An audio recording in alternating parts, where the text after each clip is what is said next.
Well, Grandpa, a few weeks ago we went out to dinner. It was, I think, Pete's. We went out to Pete's, and you were telling me some really cool stories of, I believe it was your grandfather. And it kind of dawned on me how fortunate I was to have my grandfather around at 94 with the cognitive to be able to still reminisce on early times. And I thought it would be awesome for us to just kind of put a little production together, and cousin Mason was able to put this thing together for us, so I'm excited and thank you. I'm looking forward to it. So today we're June 11th 2023. What do you think of that? Not bad for a guy in 94. Yeah. I kind of want to go back maybe before your birth. So we had came from Portugal, the Azores. Tell us a little bit about what you know of the Azores and My where grandparents and so forth. Yeah. My mother's father and his wife were from the Faial Islands in Portugal, and they came to the United States in 1904. My father was a U.S. citizen. He was in Rhode Island and lived his life in Rhode Island. My grandparents, when they came to America in 1904, purchased a large two-story home. And my family, I'm talking my mom, my dad, and us kids, all lived with our grandparents in the early days of my youth. And that's where the stories I was telling you about come with the wine. I don't know how far you want me to go into the wine. We'll definitely, absolutely. That was kind of the cause of all of us getting into this, so we'll definitely get there. So you're born, you come out as Norman Silva. So how did you get first, middle, and last name? Did it come from another relative, or do you know? I'm not sure about Norman. Joseph was my father's name. So middle name Joseph. Yeah, so Joseph, Norman Joseph Silva. Yeah, grandpa. yeah. And my grandparents' last name was Costa, and of course, my dad's name was Silva from Rhode Island. And I did not know my father's parents. I just never met them. So I can't tell you anything about them. My grandfather came from the Faials, like I say, in Portugal, from an all Portuguese background and family. And over there, winemaking was their thing, their bag. So when he came to Oakland and bought his two-story home, the first thing they did is they built a wine shed, and they built wine troughs and bought oak barrels, and once a year they made wine. And my brother and I, being young fellas, our job was to clean the barrels, the oak barrels that the wine would be in. And those oak barrels, the way you cleaned them is you took stones, smooth stones, put them in the barrel, put hot water in the barrel, and my grandfather had two 2x12s that went down at the barrel curve, fit in, and I'd roll it to my brother and he'd roll it back to me. The stones in turn would clean the barrel, and they dumped that out. Once you put the wine, after the wine was pressed and into the barrels, and you put the barrels on their stands that you were going to keep all year long, they knew by the calendar they'd have to go out like first quarter moon, eighth moon, sixth moon, turn the barrels a slight turn. And what that did, it kept the wine fresh, and it did not ferment and become vinegar. If you did not turn the barrels, within a year you'd lose the wine, it would go to vinegar. So my great-grandfather came over and brought a Portuguese tradition of making wine. That's it. Oh, It certainly awesome. did that, yeah. So what year were you born, and what city and hospital? I was born in Alameda Hospital in Alameda, California, on March 29th, 1929. Followed 3 years later by my brother, who was born in Woodland, California, up my aunt's area, and followed 3 years later by that, but with my sister. So 3 years split in between all of the siblings, and you're the oldest? I am the oldest. And you're the oldest. So your brother is Uncle Tom? Uncle Tom. And sister was Aunt Shirley. Correct. Okay. So, siblings, do you have any of your siblings still around? Do you speak with any of them? Can you give us any information and backstory on either of your siblings? When you refer to siblings, Uncle Tom and Aunt Shirley? well, Aunt Shirley is passed. She's deceased. Okay. And Uncle Tom lives in San Leandro, California. And we just recently, your father and myself and the brothers, we just recently visited him, had a visit with him. Visiting Uncle Tom? Yeah. And what year and how did your sister pass? My sister passed probably, I'm guessing at this, about 5 years ago now. And basically it was just from old age and contributing factors. Okay. Now, you were saying your grandparents were the Costas. They were the Costas. They were the Costas. So how did that kind of incorporate into becoming Silva, or on the immigration side? How did that all work out? Can you tell us a little bit about that? Well, they came, of course, where the Silva name came in was from my dad's side. So when they came from Portugal, of course, the name was Costa. And my mom's name was Mamie. And she had 3 brothers. And so that's where that happened. And your mother's maiden name was, what was it? Mamie Costa. Mamie Costa. Mm-hmm. And roughly, do you remember the years that your parents were born? Roughly? My mom had to be right close to 1900 because she was young when they came to America in 1904. So. Okay. Yeah. How about any stories? Did they ever tell you any stories of what it was like them growing up in Portugal and what it was like back in the homeland? Or no, we never talked much about their homeland, to be honest with you. Yeah. How about visiting? Have you ever visited Portugal? I myself have never been to Europe, no. Okay. Now, any family? Do you have any family that you know that was still there? Any cousins? Did you know of anything like that? I'm not aware of any relatives left at this time. I'm just not aware of that. All right. So your grandparents played a huge part in your life. Oh, we grew up, like I say, from the time I was a youngster all the way through high school. We lived with them. They had a big 2-story home, and Grandma and Grandpa lived downstairs. And there was a couple of bedrooms downstairs, but us kids, we all grew up on the upstairs portion of it. Had a large backyard. A grape arbor covered the entire backyard. My grandpa grew grapes, as well as, bought grapes to make his wine every year. Now, what line of work? I'm assuming making grapes was kind of more of like a hobby and a tradition, not so much a business for him. What did he do to? My grandfather worked for the Del Monte Canneries down at 85th and San Leandro Boulevard for over 50 years. He never drove. He walked to work every day for 50 years and could not speak English. And when he passed away at C.P. Bannon's mortuary, people started showing up that we did not know who they were.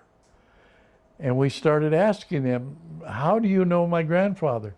They said, your grandfather walked by my house for 40 years, said hello to me, nodded his head and said hello to me. Nice. And we had, that was so wonderful people to do something like that. That's awesome Yeah. when you hear a story of things that you don't even know that are happening in your Yeah. loved ones' lives, right? Absolutely.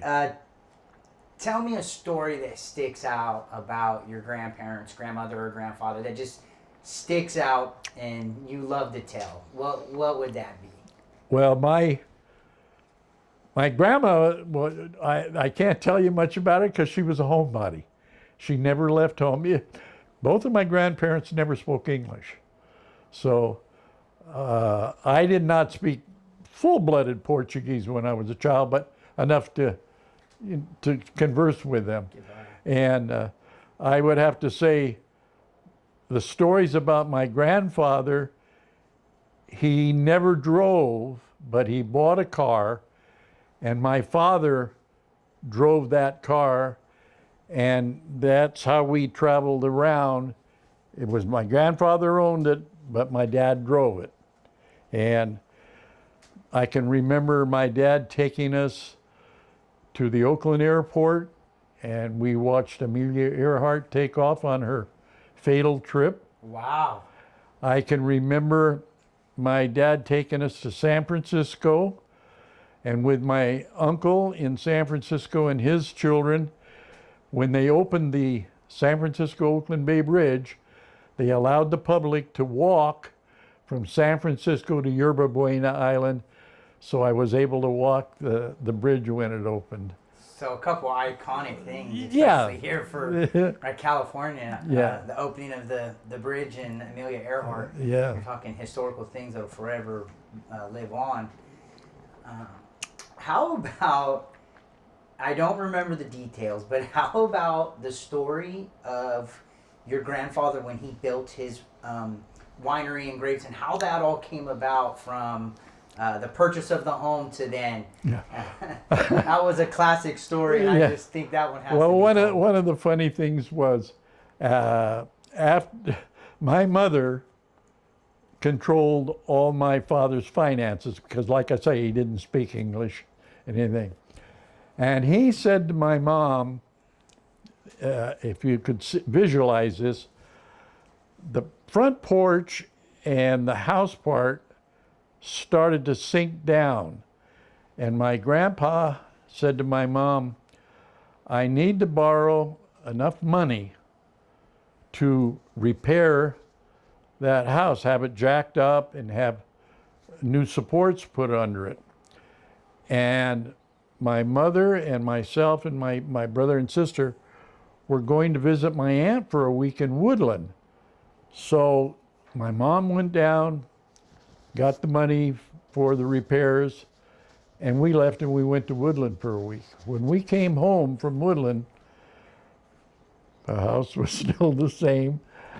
My grandfather had taken the money and built the wine shed, and out in the back, my mom went nuts. Oh, yeah. So that's how Grandpa built his wine shed and his wine truck. Plan right from the beginning. He knew exactly what he wanted to do. So when did the Portuguese language from your grandfather down? How did that and why did that not get passed along? Well, I think that American children, they just become Americanized. I could say enough when I was young to speak with my grandparents. I can't speak Portuguese at all anymore. I mean, I just... So just coming accustomed to the land that they immigrated to. Yeah. It's kind of a way of adapting. Yeah. I just say, you become Americanized, that's all. Yeah. Now, what would you say is your earliest memory that you can remember from a young child or boy? What comes to mind? The youngest thing I can remember, huh? I guess it would be because of the toys. I remember a Christmas when we were, I'm going to say 3 or 4, something like that. And my father had already passed away, and my grandfather and my Uncle Joe, bought us kids three-wheel tricycles. And I thought that was the most wonderful gift you could ever receive. Yeah. That would probably be the one, because of the toy, you know. Trikes today, still Yeah. an item kids are cruising Yeah. around on. So you said your father had passed away. What is kind of the backstory Well, to that? the backstory of that is when I was about 6, I got pneumonia. Now, in those days, what they did for pneumonia was put what was called mustard plaster on you. And what they did, they'd put a kind of a towel over you, and they'd put mustard plaster. And the heat of that mustard plaster was supposedly drawing out the poison out of that. My dad sat alongside my bed without leaving except to go to the bathroom and things, the whole time I was ill, never left my side. And at the end of the week, when I started to get better, he came down with the pneumonia that I had, and he passed away from that pneumonia. So a father doing what any father would do is not leave the side of their son. That wouldn't leave my bed, and it ran his health down. So elementary school, where did you go? Do you remember much of that time? Absolutely loved my school. We went to Lockwood Elementary, which was 1 through 6, and then same school, went to Lockwood Junior High School, which was 6 through 9. High school in those days was only 3 years. And so I went from Lockwood to Castlemont as a freshman, and then you had your JV and then varsity. And so you only had, like I say, 3 years in those days to earn your sports stripes and things of that nature. I was fortunate enough to be a halfway decent athlete, and I ended up with 4 stripes. I made 2 with the varsity and JV team, and 2 with the basketball team. So I had 4 stripes in my high school career. And we had a school government program going, and I was voted commissioner of boys athletics. And what that had me doing was I prepared the fields for the football games. And in those days, we didn't have a grass field. We had a dirt and sawdust field. And I used to drag the field with my little 32 Ford Roadster behind my car, and they would give me two gallons. I'll get it straight. Give me $2 a week to do that, and gasoline at that time only cost 25 cents. I had gas forever, and I'd drag the field with the sled, and then I'd chalk it and line it. So that was part of the boys commissioner or boys athletics job. The kids have no idea when they complain of their field Yeah, condition no. anymore, huh? Isn't that the truth? So Castlemont High School, it's a historic school in the state of California. Absolutely. Can you tell us a little bit about it? Yeah, Castlemont was built by a company called Swinnerton and Wahlberg in those days. And it was built in the form of a castle. It actually was a castle.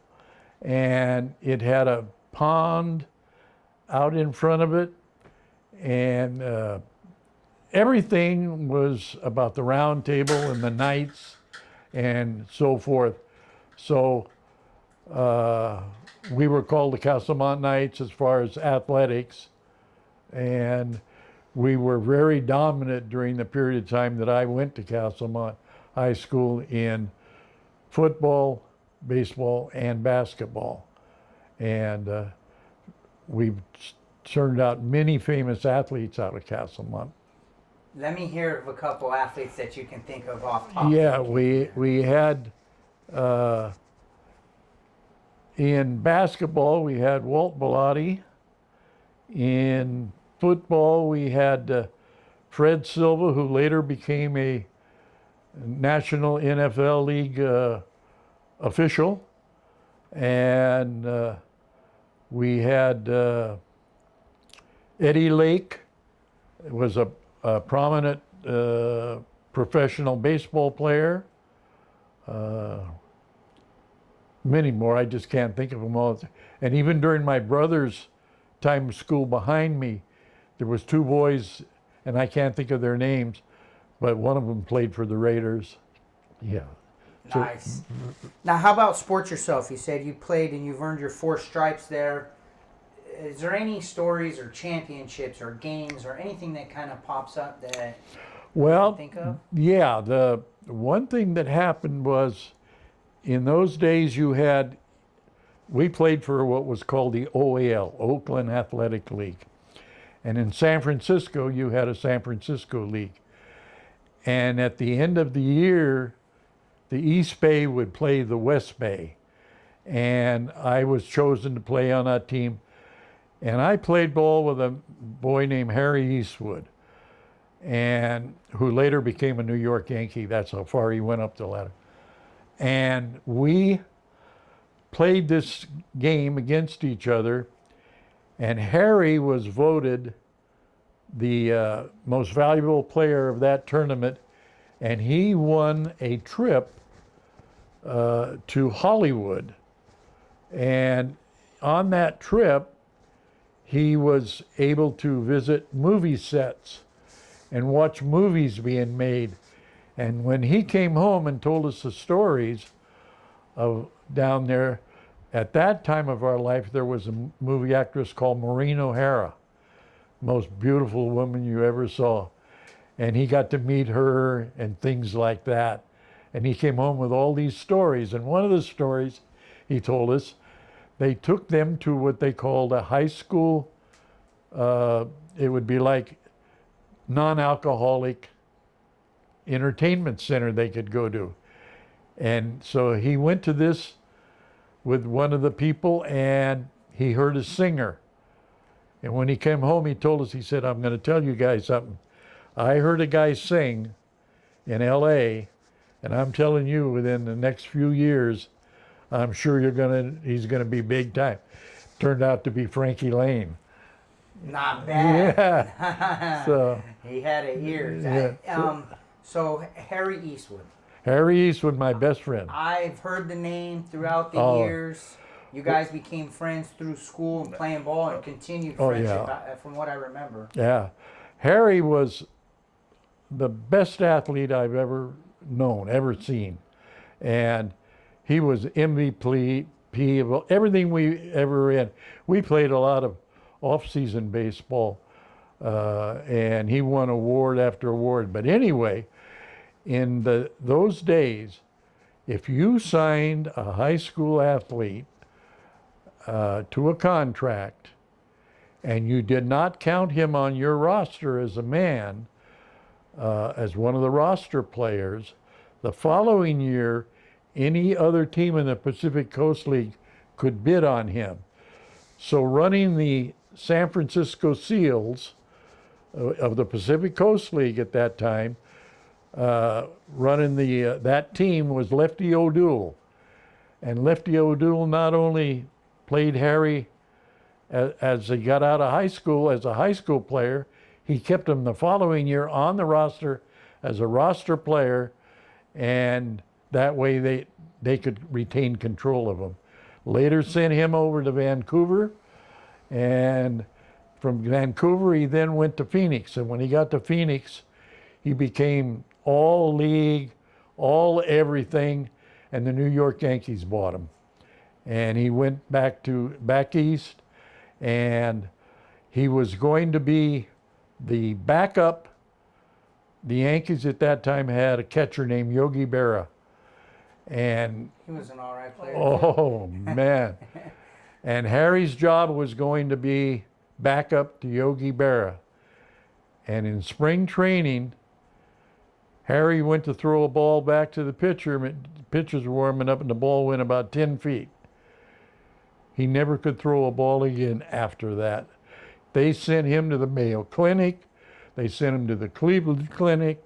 They checked his arm. They never, to the day he died, they never knew what happened to his arm. It's almost like a movie type Yeah, deal. It's just- and one of the nicest things I think that could happen to him was the players thought so much of him, and the Yankees won the World Series that year.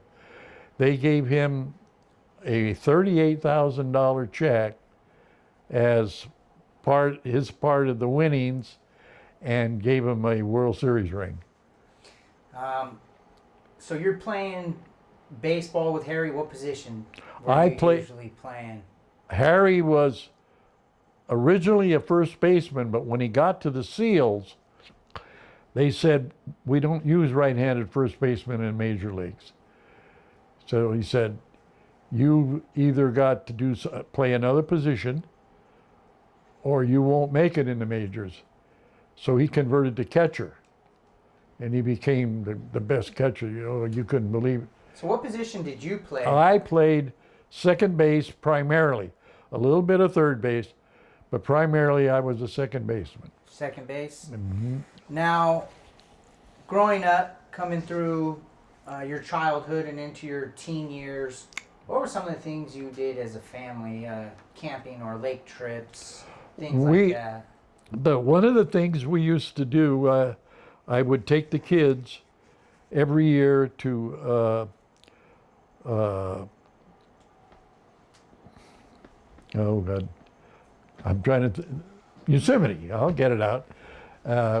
And the first time I did that trip, in those days we had a little teardrop trailer, and Mom was 8 months pregnant, and her and I went up to Yosemite by ourselves at this time. And while we were up there, at night the bears would come and they would rock our trailer and just scare Mom to pieces. I later then, I bought a car for Uncle Tom. He was in the Marine Corps at the time, and it was a Mercury, a 49 Mercury. And then I borrowed that car each year, and I would rent a full-size trailer and take the family up there, and the kids would play in the water all week. And so Yosemite was our place. Yosemite to this day is Yeah. still one of the greatest attractions and parks. And in those days, you didn't need permits or anything. You just went up and found your spot, you know. Enjoy. Yeah, well, the government's going to tax and get their money one way or another. So, who was your first girlfriend that you can remember? And how old were you? Oh, I would say when I went to Lockwood Elementary School, on Valentine's Day, we all gave Valentine cards to each of our classmates. And I gave a Valentine card, just like I did to everybody else, to a girl named Dorothy Schwartz. And she sent me a Valentine card back, and she wrote in it. And I fell in love with her right from the little note she put in her Valentine card. So I'd say that's my first memory started through Valentine. Dorothy Schwartz. Yeah, Dorothy Schwartz. Now, how long did you kind of keep in contact or know of what she did or where she grew Dorothy up? went all the way through school with me, clear through Castlemont, and for many years later, she married a friend of mine, and we had reunions. So I knew her for another 40 years, yeah. Yeah, that's those are kind of cool memories. I remember handing out the Valentine's cards as well with friends growing up. So it seems to be a tradition Yeah. that's gone on for a long, long time. At some point, you're starting to drive cars. You need money. What's your first job? Well, when I graduated from Castlemont High School, my Uncle Joe owned a 32 Ford Roadster, and when he came home from World War II, for some reason, he no longer wanted to drive an automobile. So he said to me, a high school kid, he said, if you'll take me to work every morning, drop me off, you keep the car all day long, come and pick me up at 5 o'clock, take me home. The car's yours the rest of the time. I'll buy all the gas you need. I'll pay for the insurance. And so that was my first car, and I had it that's the one I dragged the field with. I was telling you and things like that. So, Uncle Joe has been brought up now in the beginning of this interview several times. Clearly, he's a huge part of your life. Could you tell us maybe a little bit more? Well, he was my mom's youngest brother. He worked at the company that I went to work for, the Edward R. Bacon Company, after the war, and he ran the warehouse there, and then through him is how I got my job. And he was my mom's baby brother and was probably the closest. He had a couple of children, and one of his kids as an adult after lived in Portland, Oregon. And when my uncle passed away, his son Leonard came down from Portland, Oregon. And of course, at that time, he asked me to handle all the funeral arrangements, which I did. And my uncle had that little roadster that he originally gave me, and then he had a pickup truck. And also worked, which I didn't remember, was when he worked as a cement laborer before he came to work at Bacon Company, they had a union insurance plan. And that, at that time, when he passed away, the union came to us and said, hey, you're entitled to $10,000. And in those days, $10,000 was a lot of money. And he said, so I said, well, that's yours, Leonard. Your dad got that. Well, Leonard took that truck, I should say, pickup, and right there in San Lorenzo, it's still there today, but the body shop and everything, he had that truck rebuilt from head to toe, everything. He wanted to remember his dad in that truck, and he had it all rebuilt, engine, transmission, paint job and everything, and then took it to Oregon with him. And that was his dad's memory, yeah. Yeah, so kind of jumping off the topic a bit, I'm thinking when you're younger, things are so different than now. So what would be like a phrase that you would use, or a word like we might say, that's sick, or that's way cool, or what is something that you guys used to say? Oh my God, I can't even think. Can't think of Can't it. even think of anything yet. Now, we're talking gas, you said, I believe, was 50 cents a gallon? 25 cents a gallon at that time. What could a dollar buy you back then? Oh man, the dollar, you were rich. We used to buy the Casper's hot dogs, and they were 25 cents. Yeah. 25 cents for a hot dog. So you and the buddies could and boy, they were the most wonderful hot dog you could ever buy. So growing up, every kid wants to be something. What did you want to be? I wanted to, once I got into the construction industry, I wanted then to go as far as I could in the construction equipment business, thinking of my dad, who worked for Caterpillar Tractor. So I probably inherited something from there. And I ended up going to work for the Edward R. Bacon Company. And over a period of time, through advancements, I ended up having about 120 employees working for me through 3 branches, Fresno, Sacramento, and San Leandro at that time. We later got other locations. So, I had charge of, like I say, 3 stores, and I achieved what I wanted to in my As far as what you wanted to be, working career. Yeah, that I did. I wanted to do that more than anything. I love the construction industry. I think that kind of got passed down to so many of us just through the family. It goes to my dad and Uncle Tom and cousin Norman and myself. It just seems that construction lifestyle just kind of embedded in the Silva bloodline. Yeah, I go back thinking what my dad did in San Leandro is where the Caterpillar factory was at that time. When the tractor came off the line after they put it together, he took it out and he tested it. And then he had a list of things that had to be done to it, adjusted to it, to make it ready to go to a dealership. So he knew his mechanicals, and I think that's where I inherited that love of equipment. So Edward R. Bacon Company, ErbCo, it's an equipment leasing and sales facility. Am I correct? You're correct, yeah. Now, can you tell me a little bit about maybe who owns it and your career there, some stories, just a little bit about ErbCo? Well, when I came to work for the Edward R. Bacon Company, I graduated from high school on Friday and went to work for them on Monday.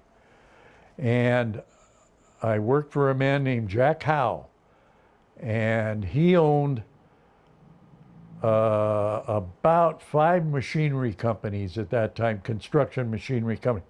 Western Machinery, Smith Booth Usher in Los Angeles, Edward R. Bacon Company, Western Machinery in Sacramento. Wow. And so he had several children.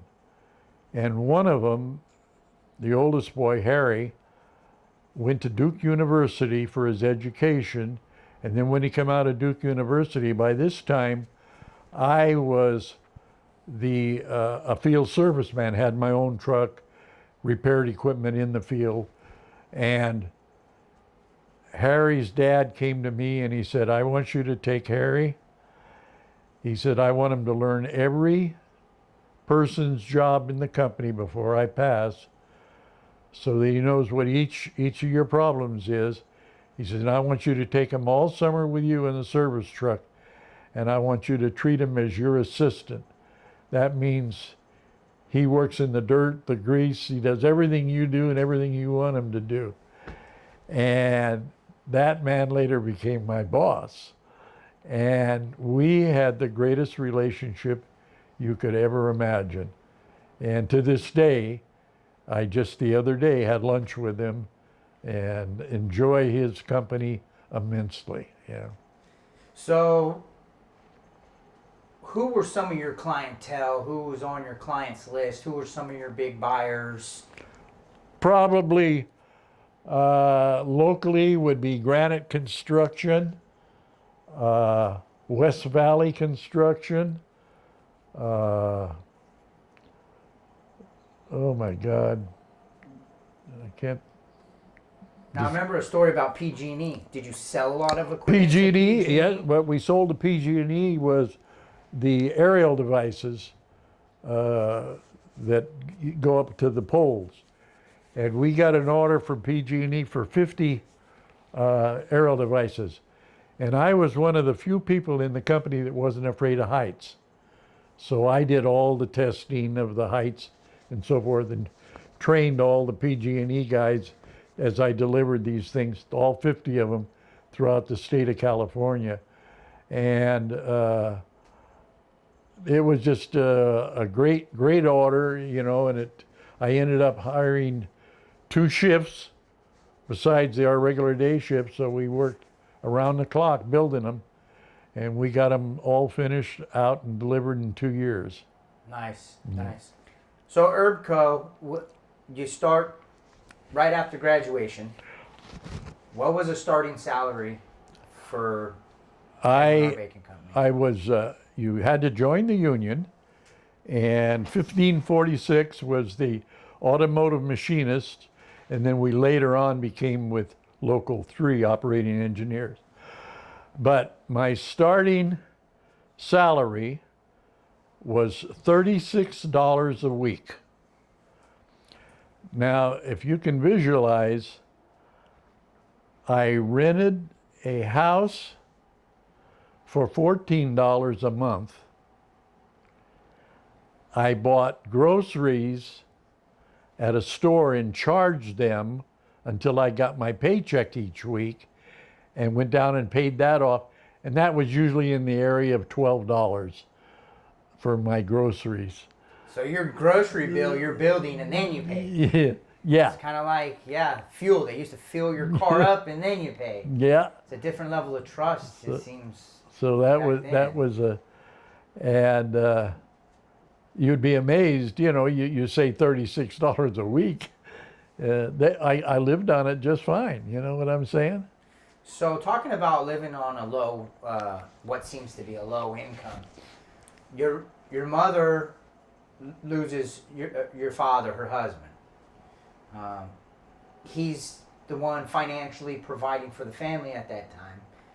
How does your mom transition and step up as a single mom and having 3 kids? In those days, we had a welfare program.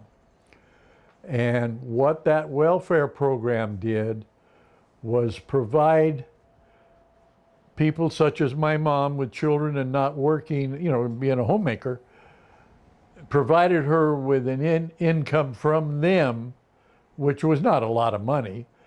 But before I got married, I submitted everything. I worked every summer vacation at the Chevrolet plant. And I would take as much overtime as I could, and I'd give my mother every dime that I could make up through so she'd have income. And so it was welfare plus what I could do. And I imagine siblings helped. How about Uncle Joe? Was it kind of like a family, we pitch in, we come together, and we take care of each other type deal? Or? Well, at that time, after the things got settled down, Uncle Joe moved out, lived on his own.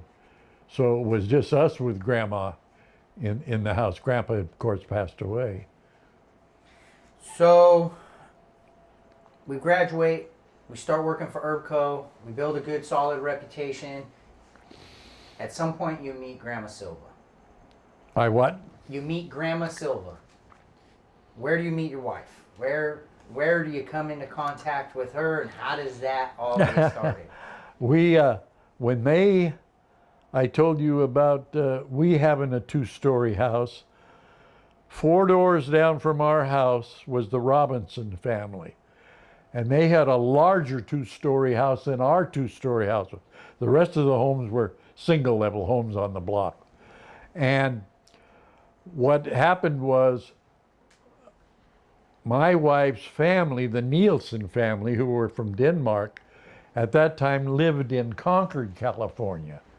And so they moved to the Bay Area because Grandpa Nielsen was a self-employed painter and wallpaper hanger.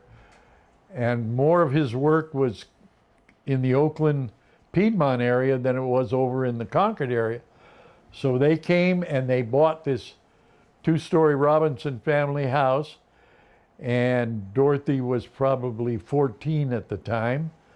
And when she moved in, then I met her, her there. And then it was funny, when I met her, she said, well, come in and meet my parents. And I said, okay. And I walked in the house and I could smell this wonderful pastry. So now the Danish are famous for pastries. And we go into the kitchen, and her mom is making homemade bread at the time. And she introduces me to her mom and her dad. And so she says, well, you here, taste my bread, see what you think of it. Well, of course, the kids they all wanted some, but their mother wouldn't feed her until they had dinner, and then they could have their. So I tasted the first bakery bread, and it's amazing on how the old Denmark generation people like Grandma and Grandpa were. They had a living room with sliding doors, and after I met them, they said, well, you guys want some privacy. They take us as 14-year-olds, put us in this living room, slide the doors closed. We got complete privacy. And so that's, from there on, we became boyfriend and girlfriend. And So you made a halfway decent impression. yeah, oh yeah. And then you were mentioning the wine deal.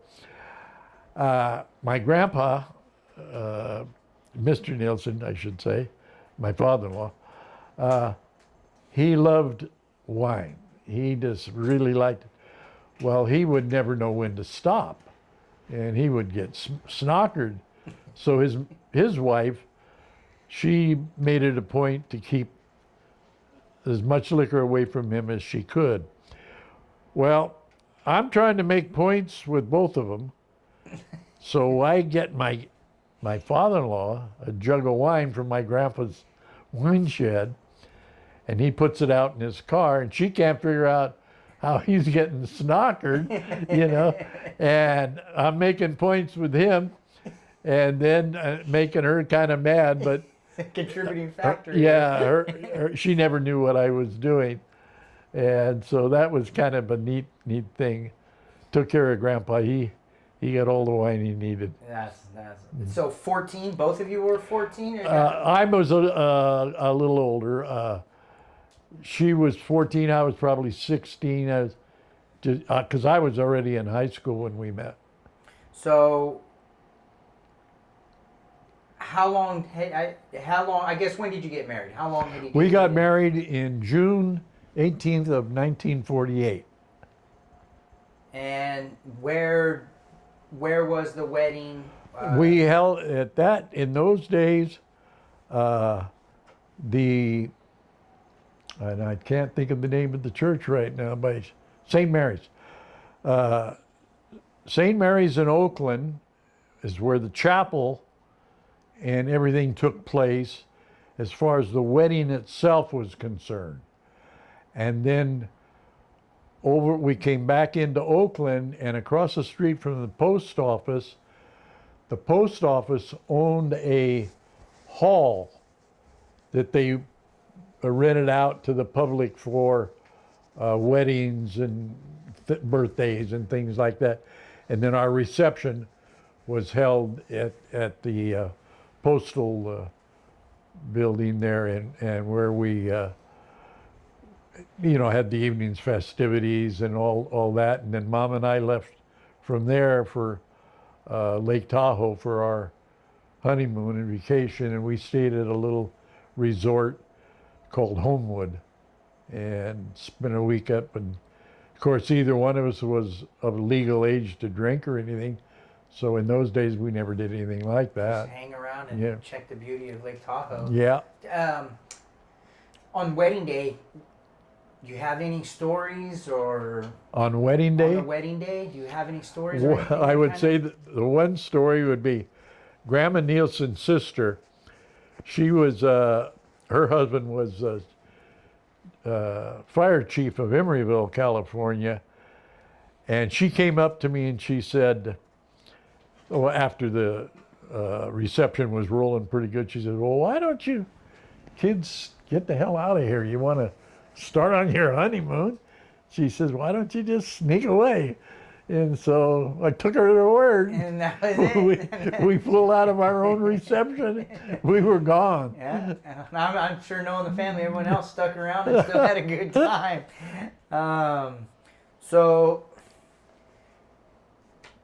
Grandma Silva to me was one of the most special people to our family. Um, she's the reason all of our family got together. She was an absolute kind-hearted person. What would you say is your fondest memory of Grandma Silva? Uh, I'm trying to think.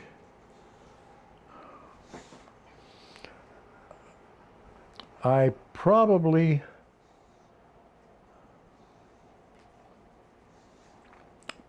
damn it. I just Draw a don't- blank on. Yeah, I'm drawing a blank. How about just a memory of Grandma Silva, whether it be Hawaii or Lake Tahoe or a Christmas? Oh, well, one thing I'll tell you is after us kids all grew up, left home, and she and my sister lived together, then my sister got married, and she was kind of left on her own. But it was probably the best thing that ever happened to her, because at that time, she went to work for H.C. Capwell Corporation and became very well versed in traveling by BART. And she knew how to go everywhere, to Richmond to Capwell's, to San Francisco to Capwell's. She'd go everywhere on the BART train. So we end up going to Tom, my son Tom's wedding at Lake Tahoe. And the chapel's at the bottom of the hill where the chart house is on, which is not, the chapel's gone now. But it's in May, middle of the year. Nobody's got chains, nobody. We go up to Tahoe and we have the wedding and the reception. And when we get all done after the few days we're there, well, my mom had never seen a gambling casino. She knew nothing about that.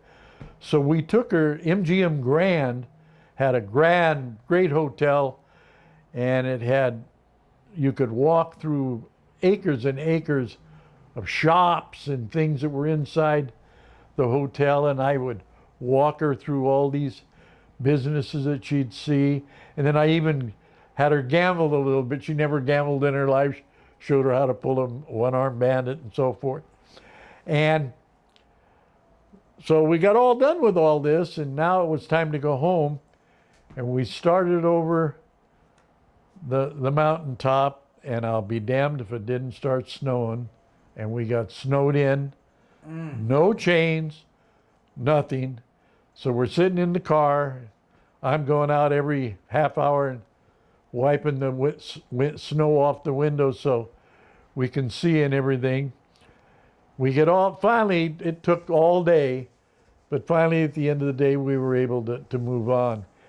So we get home, and I said to Mom, well, Mom, what'd you think of your trip to Tahoe? And I said, and the snow. She said, I think I'm going to stay with going to BART. Yeah. Yeah. Yeah. So, Grandma Silva, we had a lot of good times going to Tahoe. She was, I would say, probably one of the luckiest people to ever play the slot machines. I remember when I would go, my mom and Grandma would be hanging out and playing, and I'd be in the arcades, and I'd run out of money, so I would, at that time, I don't know if they still have it, but you could pick the phone up, and you could ring, and they would get on the loudspeaker, and, hey, Helen Silva. So I couldn't get a hold of my mom one time, so I cruised up, trying to start walking where they might be playing, and I found Grandma, and Grandma's playing a slot machine, so I'm chilling, and she starts handing me quarters. So she's handing me quarters, and I'm playing, and she's playing, and you're not supposed to be. No, I'm maybe 15 years old, and at those days, you didn't get a ticket. You put a quarter in, and quarters came out. So I remember I hit a little bit, and that thing was tinking, tink, tink, tink, tink, tink. And Grandma was about 3 or 4 chairs over, and they all come swooped in on me, and I didn't see her ID. And I was like, I don't have an ID. And Grandma just stood solid playing, never made any moves. They hauled me out. Yeah, there was a lot of. I mean, it seemed like she always won 1,200 or 1,500. Or, yeah, she's a very, very, very kind lady. What would you say was her best quality? What would you say? Her what? Her best quality. Grandma's best quality. Oh, just being the most wonderful person there is. I mean, I couldn't say a bad thing about her. I really couldn't. It's nice to be. I know it's my mom. Like that. No, how about your wife? I mean, my wife. Yeah. Yeah, I couldn't say a bad thing about her. She's the most wonderful woman I've ever known. And that's exactly how I feel. Oh, Everybody feels it's not just you being her husband. Yeah. Everyone, from kids to grandkids to. 58 years together we had. Is that what you guys were married? 58 years. Yeah. Yeah, solid. And it has a lasting impact, I think, on everything. Especially it was Aunt Linda and Aunt Sharon and my mom. Just the way they put Christmases together and birthdays. Oh, yeah. And just the way how important it is, no matter what's going on or who's fouled up. It's kind of, hey, let's get everybody together, and we just got to show love. So I think there's so much that is still present today of Grandma Silva. Yeah. I imagine you said 58 years? Yeah. 58 years. You guys went and did a lot of things. Oh. Well, tell us about maybe a couple trips or. I would say that she absolutely was crazy about Elvis Presley. And we went and we seen over a period of time, a long period of time, Elvis when he began and clear to the end when he looked horrible. But we went to see Elvis Presley shows.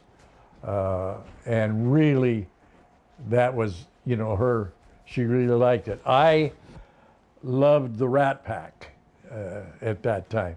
Sinatra, Dean Martin, Sammy Davis, and those. And we went to, I would say half a dozen of those shows. And I just loved that, going to that era of entertainment with her. And we had a wonderful time traveling like that. And we probably seen every show, business personality live somewhere between Tahoe, Vegas, and Circle Star Theater in our life. We were very fortunate to see all the top people. What about, like, I've heard of the Tahoes and the Hawaii. What is maybe a place you guys visited that I haven't heard of, or something kind of unique that you guys went and did?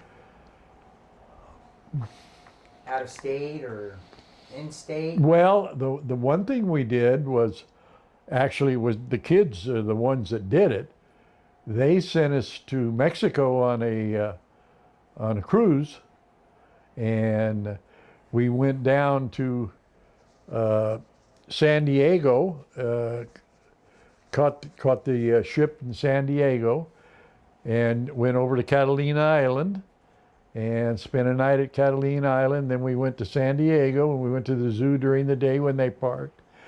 And then from there we went on down to Ensenada, Mexico. And at that time, we went to a, what do you call him? Steve McQueen, the movie star, was dying from cancer. And in Mexico, they had a belief that they could cure it with a medicine they were putting out in Mexico that was illegal in the United States. And on this trip they took us on at Ensenada, they took us to the last motel that Steve McQueen was alive at, taking this medicine, trying to cure himself. It didn't work, of course, but so that we did some long trips like that. Did a lot. That's awesome. Very, very, very, very special person to all of us. So Yeah, I think we all kind of lucked out, especially you got 58 years of Yeah, and then, you know, blessings. the Fowlers had their cabin up at Tahoe, and we used to go up there as a family. Fowler's Folly, was Tom that? Fowler, yeah, Yeah, Fowler. Fowler's Folly. Yeah, Yeah, okay, yeah. yeah. I remember that a little We bit. did that. Your mom and dad and mom and I probably went to Maui 3 or 4 times together. Jim and I played a lot of golf in Maui. So, yeah. How cool was it to kind of see Grandma's relationship with Aunt Linda and Aunt Sharon and my mom? It was great. I'll tell you why. People ask me, how come you guys had 4 sons? I said, well, Mom wanted a girl. And after we got up to the 4th son, I said to her, Mom, how am I going to educate these children? We're not going to have enough money. There's too many children. Well, when every one of the boys married, she had her 4 daughters. And she loved them like you would not believe. Yeah. And every one of those girls were her daughter. That's cool to hear. You don't hear the story of Yeah. the in-law, issues. So, within those 58 years, you had some kids. How many kids did you have? Oldest to youngest? Yeah. How did it go? Oh, well, we got married, and our firstborn was Norman, and we had him in 48, late 48, and we had secondborn was Donald, and we had him in 50, and thirdborn was Thomas, and then we had a gap of about 4 or 5 years, and then we had Jim in 56, I think it was. Any particular reason on names, on how you came about names? Was it Grandma's idea, your idea? I'm trying to think of family members. We named like Tom after my brother. We named your dad's second name, James Raymond, is her brother, Okay. Ray. I can't think of the other boys. Donnie, let's see. I don't know how we got Don. Donald Allen Silva. I just can't come up with the answers to those. Well, so Uncle Don, that thing's, you got it. There's definitely stories when you think of Uncle Don, right? So tell me some stories about all 4 of them. Tell me something that you remember about each one of them kind of growing up. What kind of kids they were, jokesters, active. Well, Norman kind of followed me in working on cars and things like that. My first car, family car, that when Norman graduated, I gave it to him. It was a '53 Mercury, and it was automatic and everything. Hell, he had that car a week, and it had a 3-speed manual transmission in it and things like that. Donnie followed me in racing. I raced when I was younger, and so we called him Dandy Don. And Donnie drove, what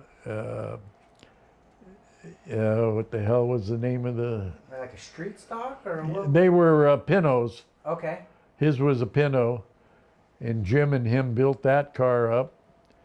And so we called above his door, Dandy Don was his nickname. And Tommy, not so much. He helped out a lot, helped his brothers with the cars. And of course, Jim, your dad, he became a race car driver also.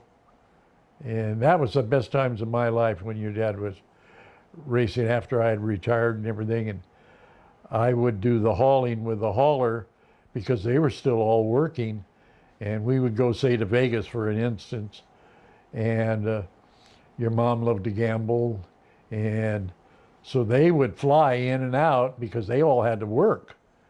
And then Tom and I, my brother, he's retired too, we would haul the car home. Well, hell, we'd take as much time as we wanted because we were retired. We didn't care.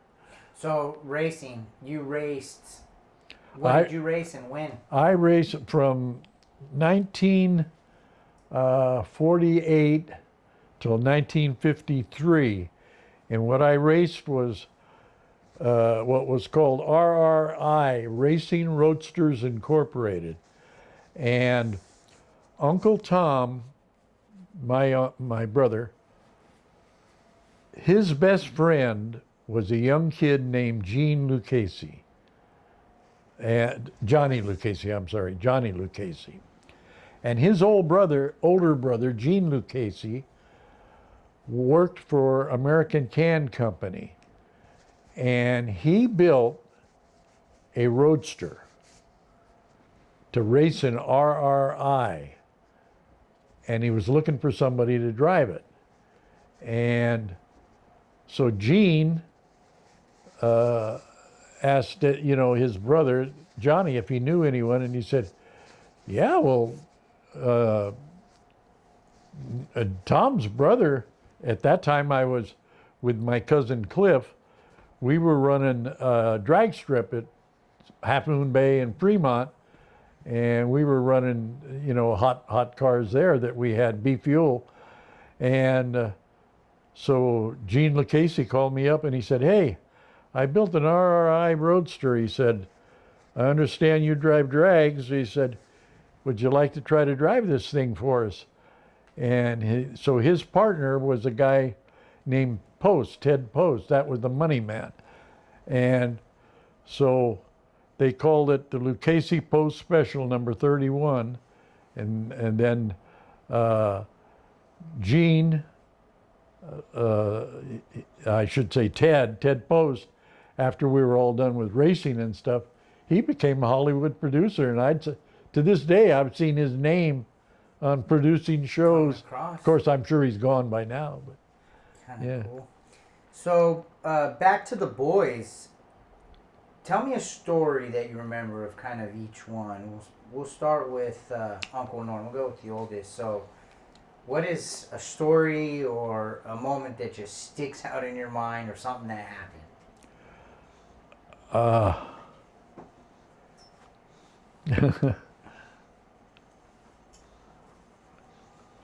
I guess in Norm's case,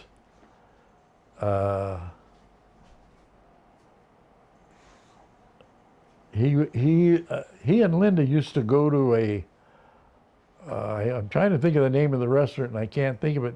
In Hayward, they all hung out there, a bunch of guys. And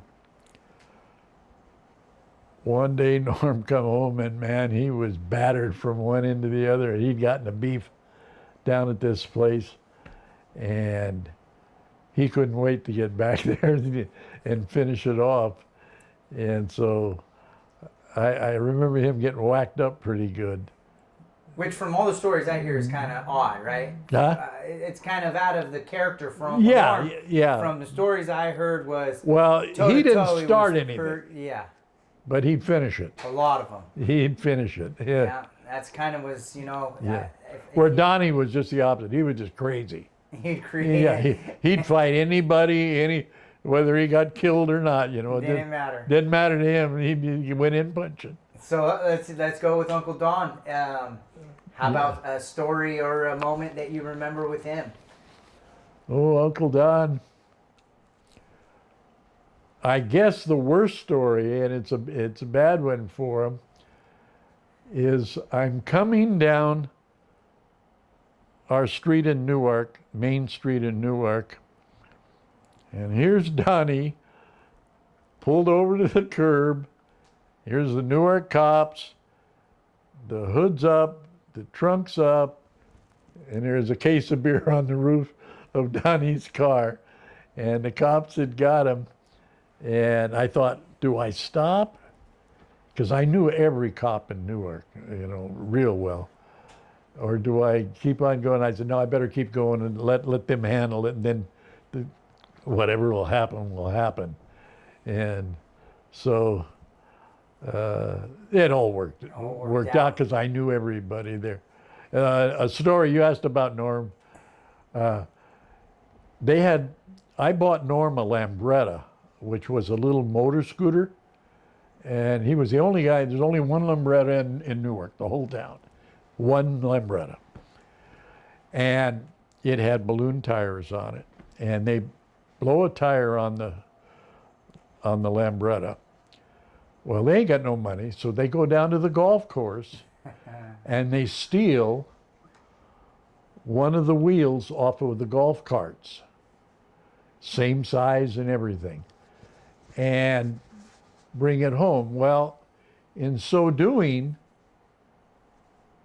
Norm dropped his key ring, and it had all his keys and everything on it, and it had a name tag, my name tag in it.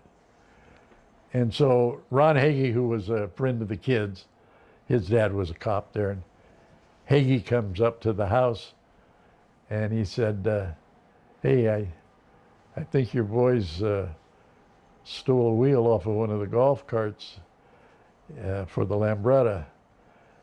And so I said, oh, so I called Norm. I said, I'm going to take your word for it. I'll back you up 100%.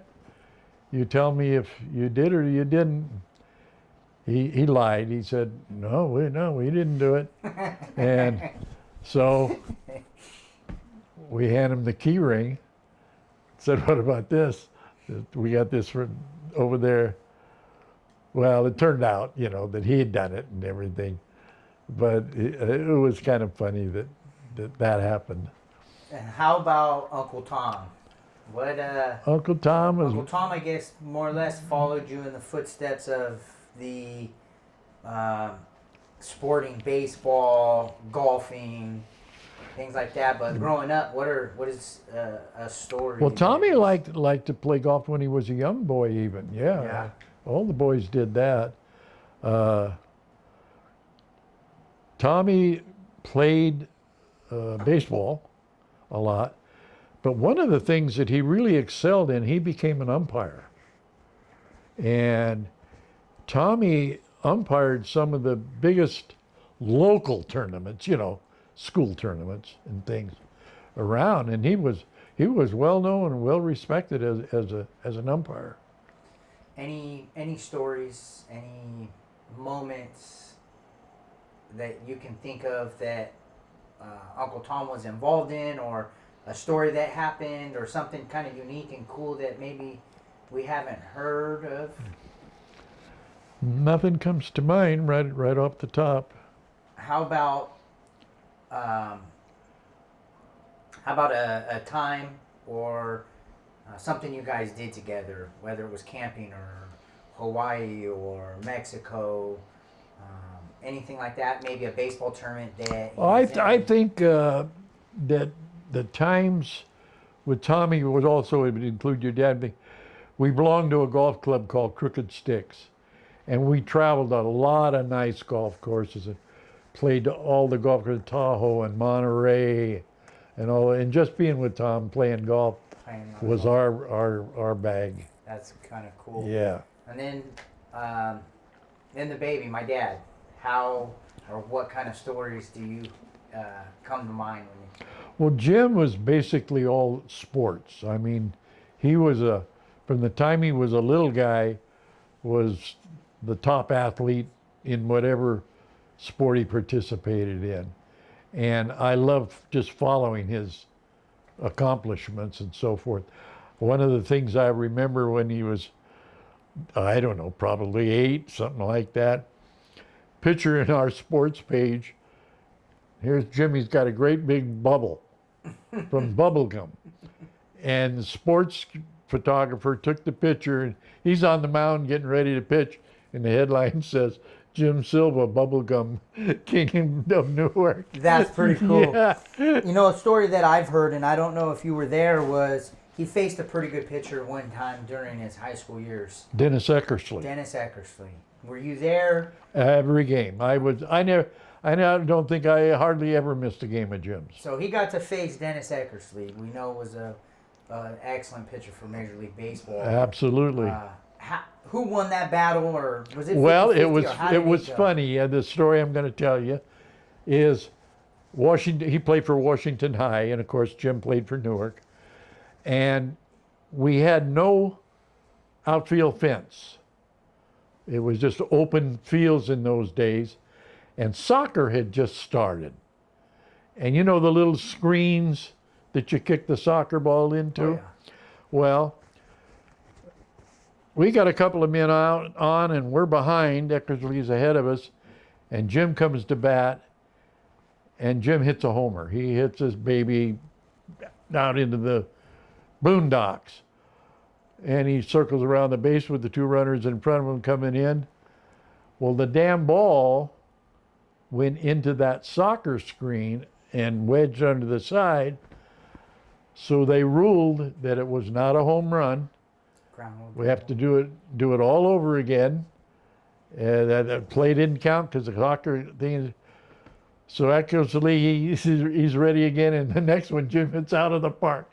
You can't even see it. Just as good. Yeah. Nice. Yeah, and wins the game. Nice. That's a pretty cool. Yeah. That's a pretty. Another cool. one was, we were playing at the Catholic high school. I think it was Moreau or Jimino, and Uncle Kenny come to watch.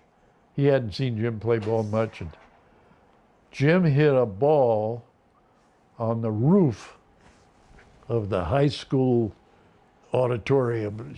I mean, the longest goddamn ball you ever saw. Uncle Kenny said, "Does he always do that?" You know. So Uncle Kenny,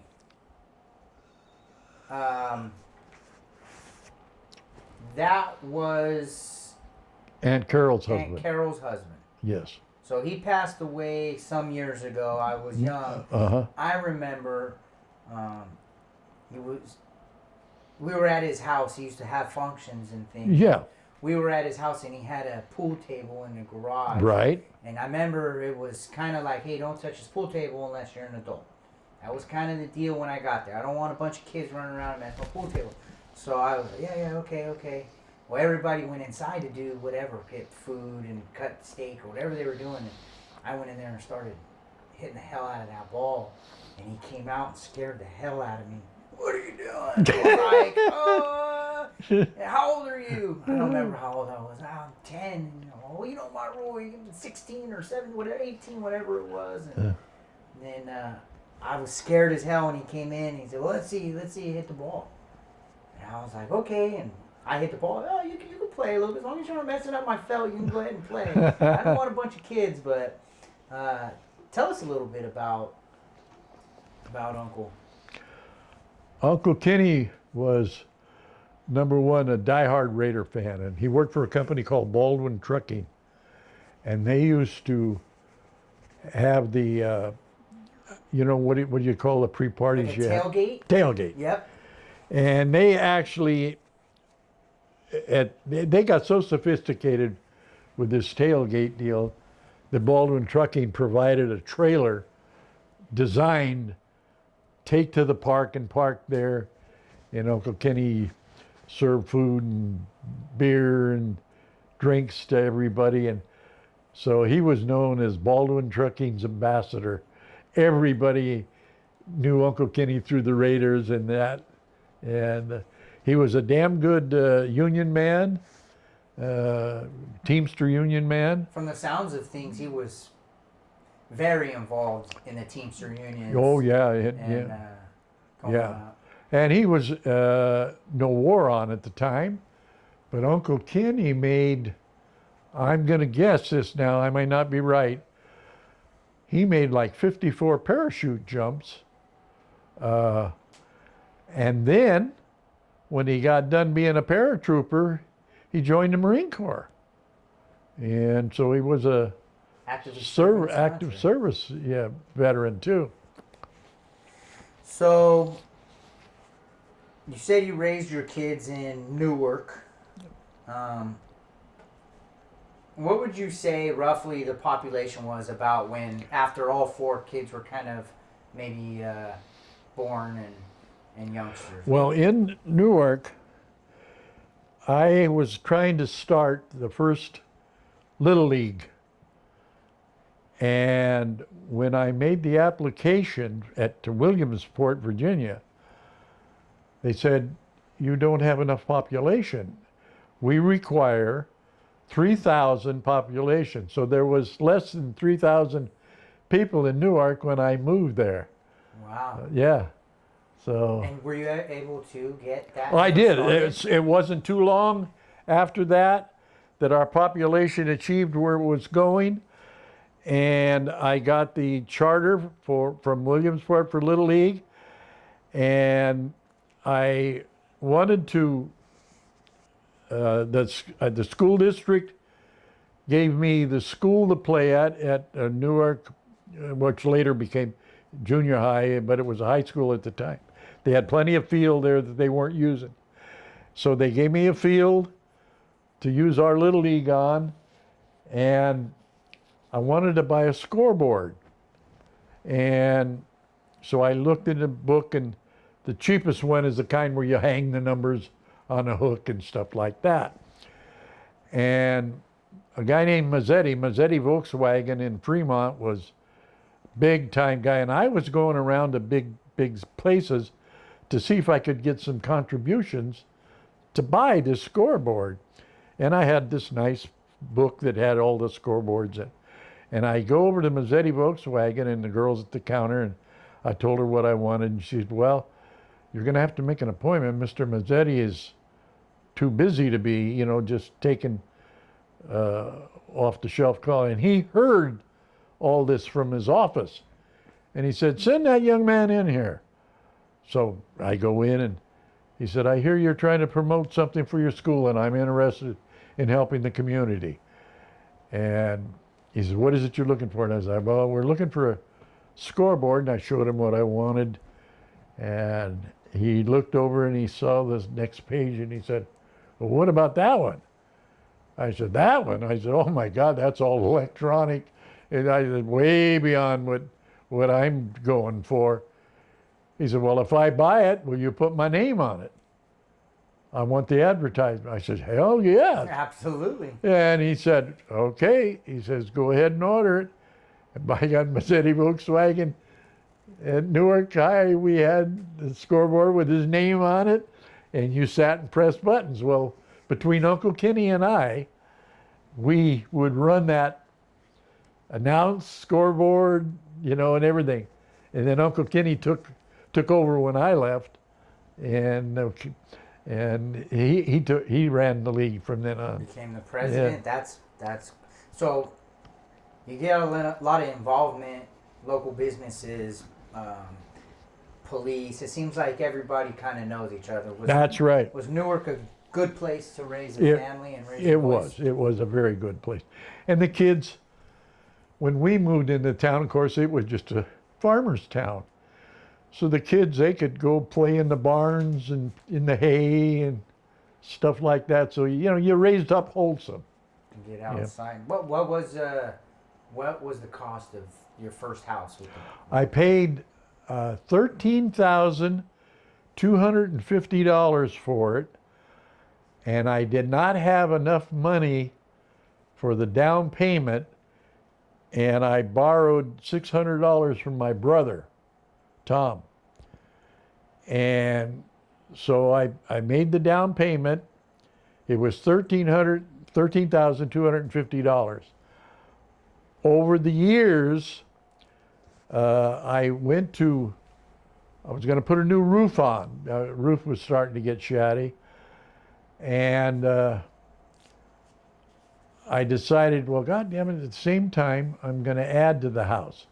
So I added, and it came out to 15,250 feet of living space.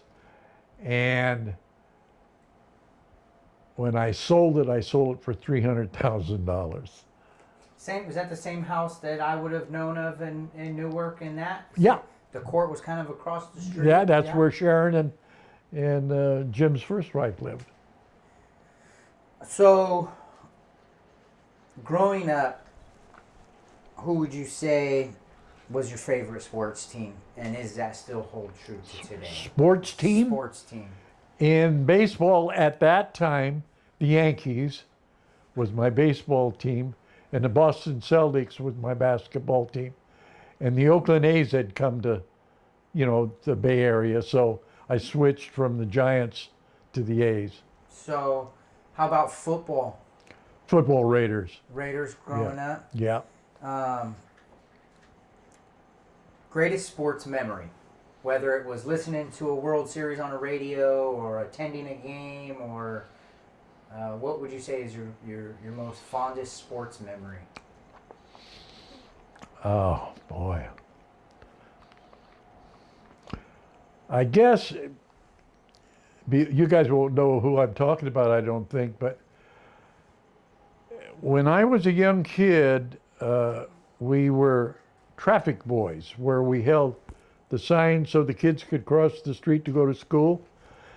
And part of the traffic boy deal was the school district would send us to the University of California to watch the football games on the weekend. And Michigan University had a quarterback named Tom Harmon. He was the Brady, Brady today, our Brady. That was the guy of the era, was Tom Harmon. And he came to the Berkeley Coliseum to play the Cal Bears. And the Cal Bears had a guy on our team, number 44, Jim Jerkovich. And there was no way we were going to beat Tom Harmon in Michigan. I mean, he was just so outstanding a ball player. And so I got to watch Tom Harmon play ball, be like watching Brady. And then his son, I don't know if you ever watch NCIS on television. Yeah, I've seen Mark that. Harmon. Okay. That's his son. And Mark Harmon still, in fact, on the program the other day, they had a scene where he was at a crime scene and the kids were playing out in the street football, and he grabbed the ball and he said, going out. He threw a pass about a block long to the kid, But I guess seeing Tom Harmon was the big thing for me in that era. So, you've got to see some absolutely amazing sports figures Oh, over yeah. the years. Let's go baseball. Who do you think is the best baseball player to step on the field? Well, for me, I would, oh God, what the hell's, Ted Williams was his name. Ted Williams. I don't know if you ever heard the name. Yep. And I think two things were involved with that. Number one, he was the greatest left-handed batter I've ever seen in my life, and he holds numerous records, but he as a human being missed 4 or 5 years of his career because the World War was on, and he was a fighter pilot. And he fought and flew, and he shot down some guys even. And so he didn't have all his time wasn't there. But that's who in my era that I liked. Baseball. How about basketball? Basketball would be the big center. He went to McClymonds. Jesus, why can't I think of his name? I No. drew a blank. Yeah, I drawn a blank on the name. How about football player? The greatest football player to step on the field. All told? Yeah. God. I would say the one that I remember the most was Jim Brown. Jim Brown? Yeah. Yeah, he was He, pretty impactful. he wasn't a very good citizen, but he was a hell of a football player. How about boxing? I know you watched a ton of boxing. Oh, Greatest yeah. boxer step in the ring. Yeah. You know, he wasn't the greatest boxer or anything, but the one I enjoyed more than anybody was Rocky Marciano. 46-0 or 45-0. 48-0, yeah. 48-0. Yep. The Italian Stallion. Yeah. He was a little guy, and they were playing with the big boys. Oh, in the yeah. heavyweights. He'd like at his time, he was 5'10" and 185 pounds. Playing Can you imagine him heavyweight. playing fighting Fury today? Yeah. You know? Yeah. Yeah. So a couple of the centers I can kind of think of, and you tell me if it comes across for basketball. Kareem. Was it Kareem or maybe Wilt Chamberlain or Bill Russell? Bill Russell. There you Russell? go. Bill Russell. Yeah, he went to McClymonds and played against Castlemont. Yeah. So, boxing. When did you start getting into boxing? Oh God. I guess through my Uncle Joe. Of course, in that day it was just radio. That's all we had. And he used to go to a bar called Fernandes, and we didn't have TV in those days or anything. And he would say, "I'm going to go and listen to the fights," and I think that's where I got the start. And in those days, you know, we had some tremendous fighters, Sugar Ray Robinson, and oh God, Marciano was later. He was on TV, but we had some great fighters. And then I remember we used to always connect on the boxing thing. It was kind of cool for us. I started watching on TV. You still watch it to this day. Oh yeah. Every single day boxing is on, but it was Friday Night Fights, I think, is what it used to be. You're right. Was it Showtime or what did? Well, there was the Friday Night Fights. It was every yeah, Friday. Friday nights. On That regular TV, yeah, you got to see it. when it first started, and it was a beer company, you know, that put it on. Yeah, we got to see some pretty amazing fights. Oh, absolutely, yeah. Some of the boxers we're watching right now is actually got a lot of young talent that's coming up. Who would you say is your favorite boxer that is kind of up and coming right now? Who do you like to watch? Up and coming would be Lee, Robert, that kid I was telling you. Robert Lee will pound you to the mat. Yeah, and I would say that the young fellow, he's a left-hander. He got in a car wreck real bad. You know who I'm talking I about? can't think of who you're talking about right now. God damn it. So He's really good too. I think he's. what would you say, Robert Lee, and what is so intriguing and fun to watch about him? Well, before he fought the better fighters, I can see a little change coming now. Was when he started out, his knockout punch. I mean, he hit a guy and the guy was gone. You know. Power. Yeah. Now he's had like 3 fights where he's had to go the full distance. You know, the 10 rounds, and he's lost 1 fight now, and he hadn't lost a fight. Would you say him proving that he can go the distance just shows that he has the ability to be one of the better boxers coming up? Oh yeah. Yeah. Yeah. Was it Spence? Earl Spence? That's in it. the car accident? That's it. Earl That's Spence? it. That's Okay. it. Yep. I think he's a one of the top. I like Canelo Alvarez, but he's getting old now. Yeah.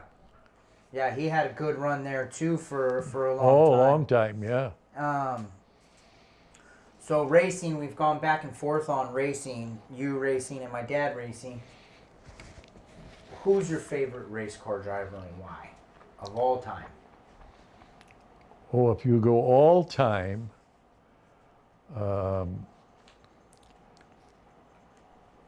my favorite, I'm trying to think of his name. He raced against Richard Petty all the time. Oh my God. Well, Richard Petty was sure fun to watch. You got to see. Oh yeah. What the hell was his name? How about currently? Who do you watch and follow currently? Currently, I like this kid Larson, Kyle Larson. Kyle Larson can jump in anything and drive the wheels off it. Oh yeah, yeah. He can drive stock cars. He can drive dirt cars. He can drive midgets. I saw him in Chili Bowl.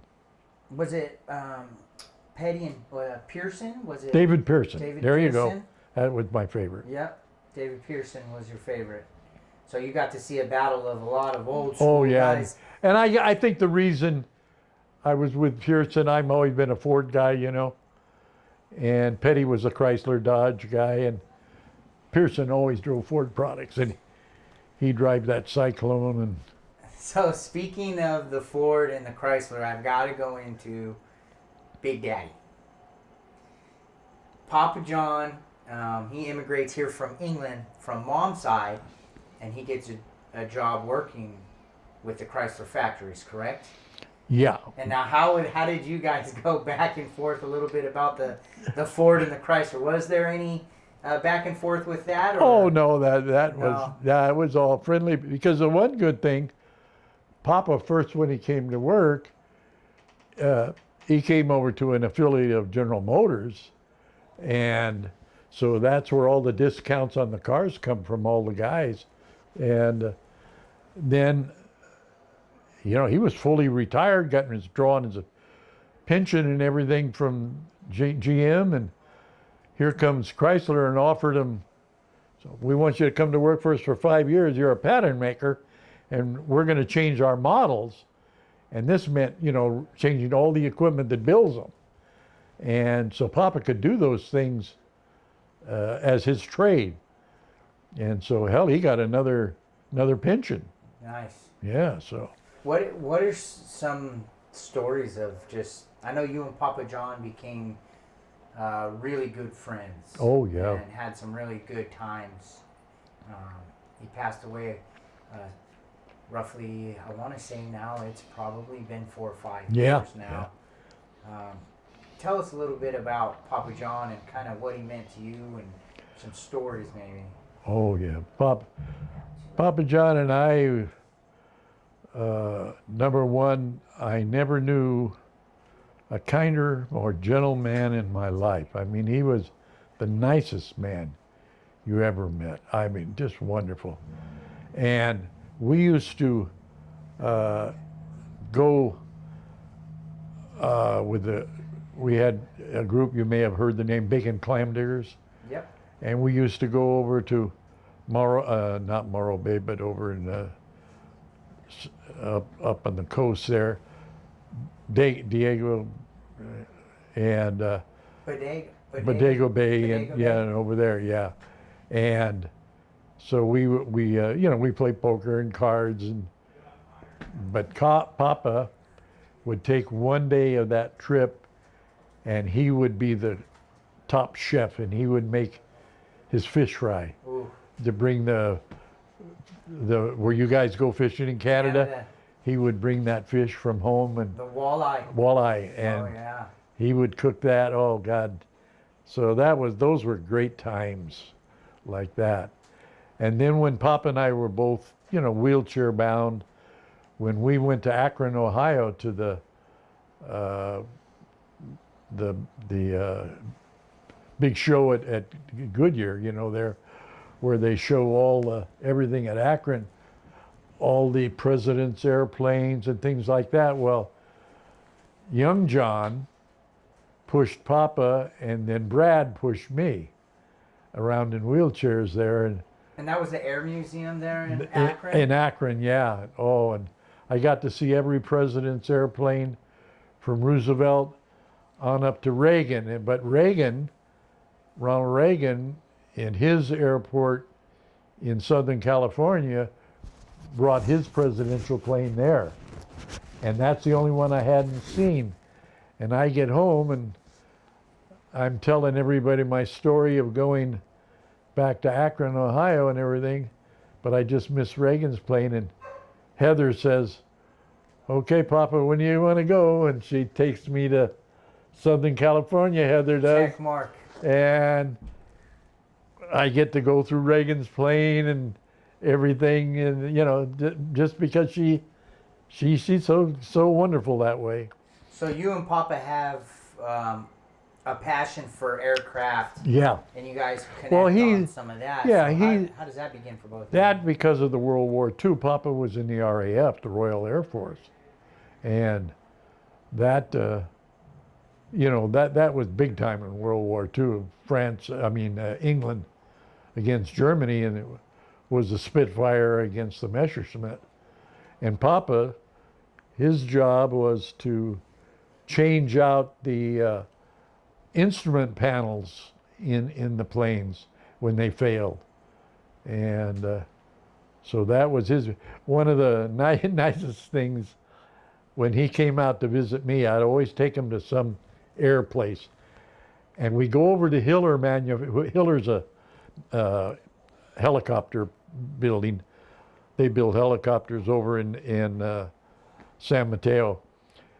And I take Papa there, and we go in.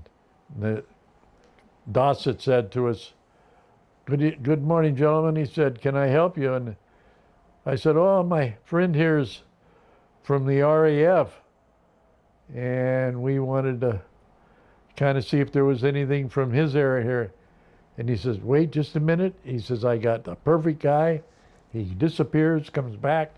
He's got this guy with him.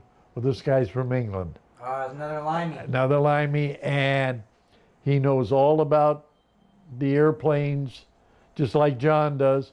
Well, those two get to talking, and it's the limeys against the Yanks, and I'm the Yank, and they just whip me up one side and down the other. And they said things like, you know why the Americans had to fly all the daylight missions against Germany, and the RAF had to fly all the night missions. I said, do you know why that happened? I said, no, I don't know why that happened. He said, well, because the Americans couldn't find their way home in the dark, he said. And that's the things they were Go back and teasing forth. me with, see. So they would just, they worked me over. It's good back and forth. Oh, fun on yeah, it those was just things, fun and things, but that's the way Papa Papa was. John was a jokester. Yeah. But he'd be the first to tell you as well, if America hadn't gone over there and saved their tail, they would have been in a world of hurt. No, you're right. Yeah, he knew that big time. He knew that big time. I know you are fascinated with airplanes. So how did you become intrigued with them? What is your favorite one? Tell me some stories. I think World War II is what fascinated me. When you ask what fascinates, seeing all the airplanes that were coming out at that particular time, and I followed them very closely. But the interest, I think, began with Amelia Earhart's flight, when she took off. And from that, I started my love of airplanes and so forth. And the thing that's so neat is that my sons have got together and have sent me on some of the nicest flights you could ever imagine.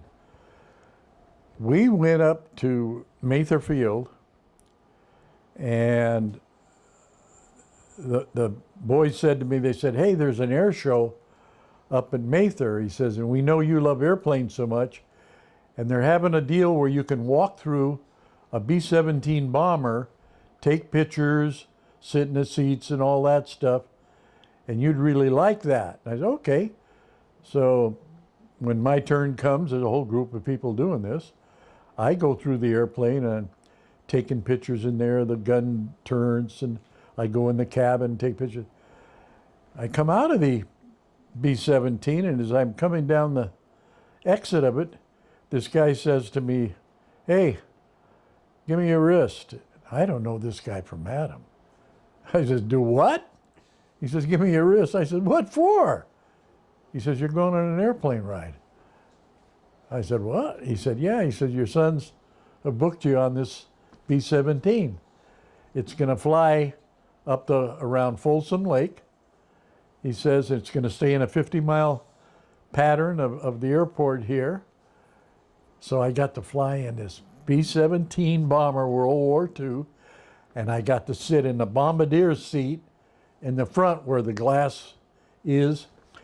And when you took off and when you landed, you know, you were right there looking at the ground. And that was so neat. I mean, I couldn't have asked for more than that. So I went to several air shows like that with the boys, and I'll be damned, they bought me flights in a B-25 Mitchell, a B-24 Liberator, and I don't know if you remember when they gave me the flight over at Tracy. Tracy, yes. Yeah. I remember they did the loop. And Yeah. Yeah. And so when we went over there to Tracy, that was a World War TN6, which is a trainer that you use before learning to fly like the P-51s and stuff like that. And so I get in the plane with this pilot, and they show me, number one, how to slide the cockpit back with your arm, how to get out on the wing, and if you have to parachute out there. I said, I ain't gonna parachute out of no airplane, you know. But anyway, we take off, and he said, "Where do you want to fly?" And I said, "Well, I'd like to go over the Altamont and see the Altamont from above." And he said, "Well, they're burning today." He said, "You won't see nothing but a bunch of smoke. Where else would you like to go?" I said, "Well, can we go over Manteca? I'd like to see my house from the air." Yeah, we can do that. So we go right over the top of my house. Christ, I can see everything, you know, the neighborhood, everything. We take off.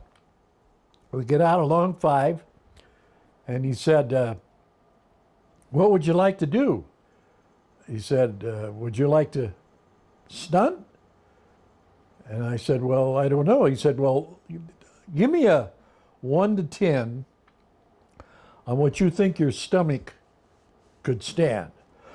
I said, "So I'll do something." Excuse me. He said, "I'll do something, then you give me a count, and I'll weigh it from there." So we go up, and he said, "First thing I'm going to do," he says, "I'm going to go right up, and I'm going to make a complete roll and come down out of the roll, and we'll be flat. Tell me how you feel." So we do it. And he said, "How do you feel?" I said, "Oh, that wasn't too bad." I said, "Probably I'd rate that 6, you know, I could stand that." He's okay. He said, "Well, the next thing I'm going to do," he says, "we're going to roll up and go over." He said, "Then as we come down out of the roll, I'm going to just turn the plane right over." And, well, when he did that, I figured that was my max. I said, "I don't think I could take any more than that." I said, he said, "Okay, good." He said, "Now I want you to do it." I said, "I get to do it?" He said, "Yeah, you do it." So he said, "We're out in open field. We're not going to endanger anybody." And so by God, I do everything he tells me, and I make it myself. I make the loop, I make the roll, and I'm on top of the world. Absolutely. You know, I mean, shit, I'm a pilot, you know. Yeah. How old were you when you did that? It was my 60th birthday, I think it was. 60? I think that's what the time was. And what they have 2 cameras. They got one camera in the plane showing your face as you're going through all this. And then they got one camera on the tail end of the airplane showing what the airplane's doing outside. So, and they want to sell you these, you know, the tapes when you land. That's the idea of it. So he says to me, "Okay, you all set?" And I said, "Well, my kids have spent all this money." I think it was like $500 or something.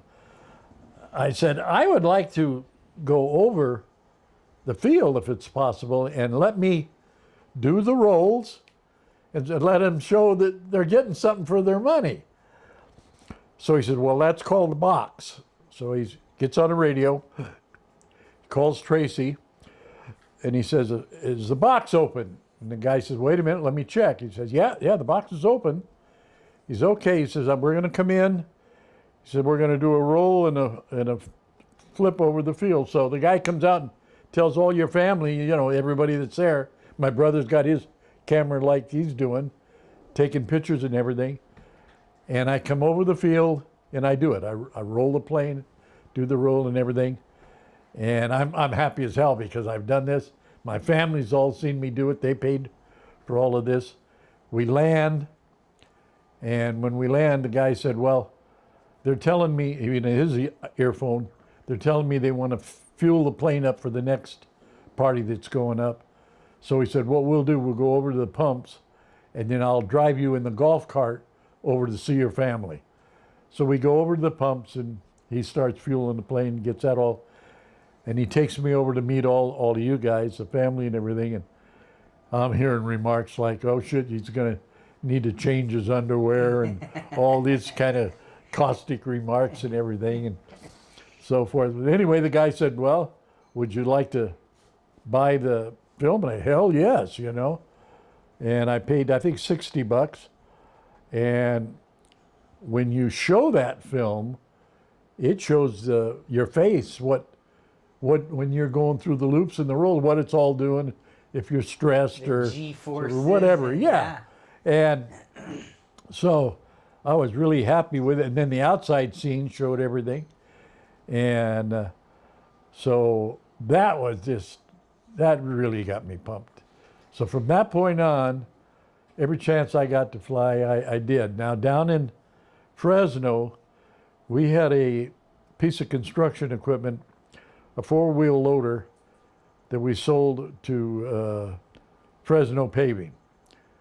And when it got down there, I asked the guy, what are you going to be working in? He said, I'm going to be working in this creek here. And I says, well, is there sharp rocks in the creek and stuff? They're going to tear the tires all up? Because I said, we got different, solid tires and everything. Oh no, he said, it's not bad at all. Well, a week later, I get a call from our salesman in Fresno, and he says, hey, Norm. So I don't know what's going on. He says, but that 4,000 Trojan loader we gave to Fresno Paving, he says, it's ground all the tires right off it. What? I said, okay, I better go down there then. I had an El Camino, company El Camino at the time. And so Phil Arndt calls me, he's the manager of Fresno. He says, hey, Norm, he says, I just got a call from Fresno Paving. They've got their own plane. They got their own airplane. He said, they'll fly you down there. So you won't come back in the same day. I said, oh, okay. So we go over to the airport. When we get to the airport, come to find out they're having magneto problems with their Beechcraft. So they said, well, we'll just take one of the,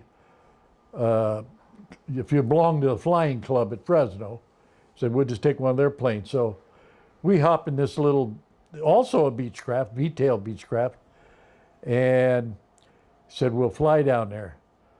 So we start out, and the guy said to me, he said, do you want to fly this thing, Norm? I said, hell yes. So, because I had kind of got a pretty good idea over from Tracy. So I'm flying this thing, and he says, now when we get down to Southern California, we've got to go around Edwards Air Force Base. We can't cross it. That's a military no-fly zone. So he said, in the meantime, I'm going to teach you how to fly by instruments and so forth.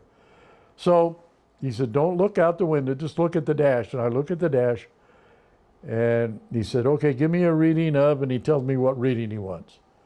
So I turn the plane, and I get that reading and so forth, and I had no trouble doing that.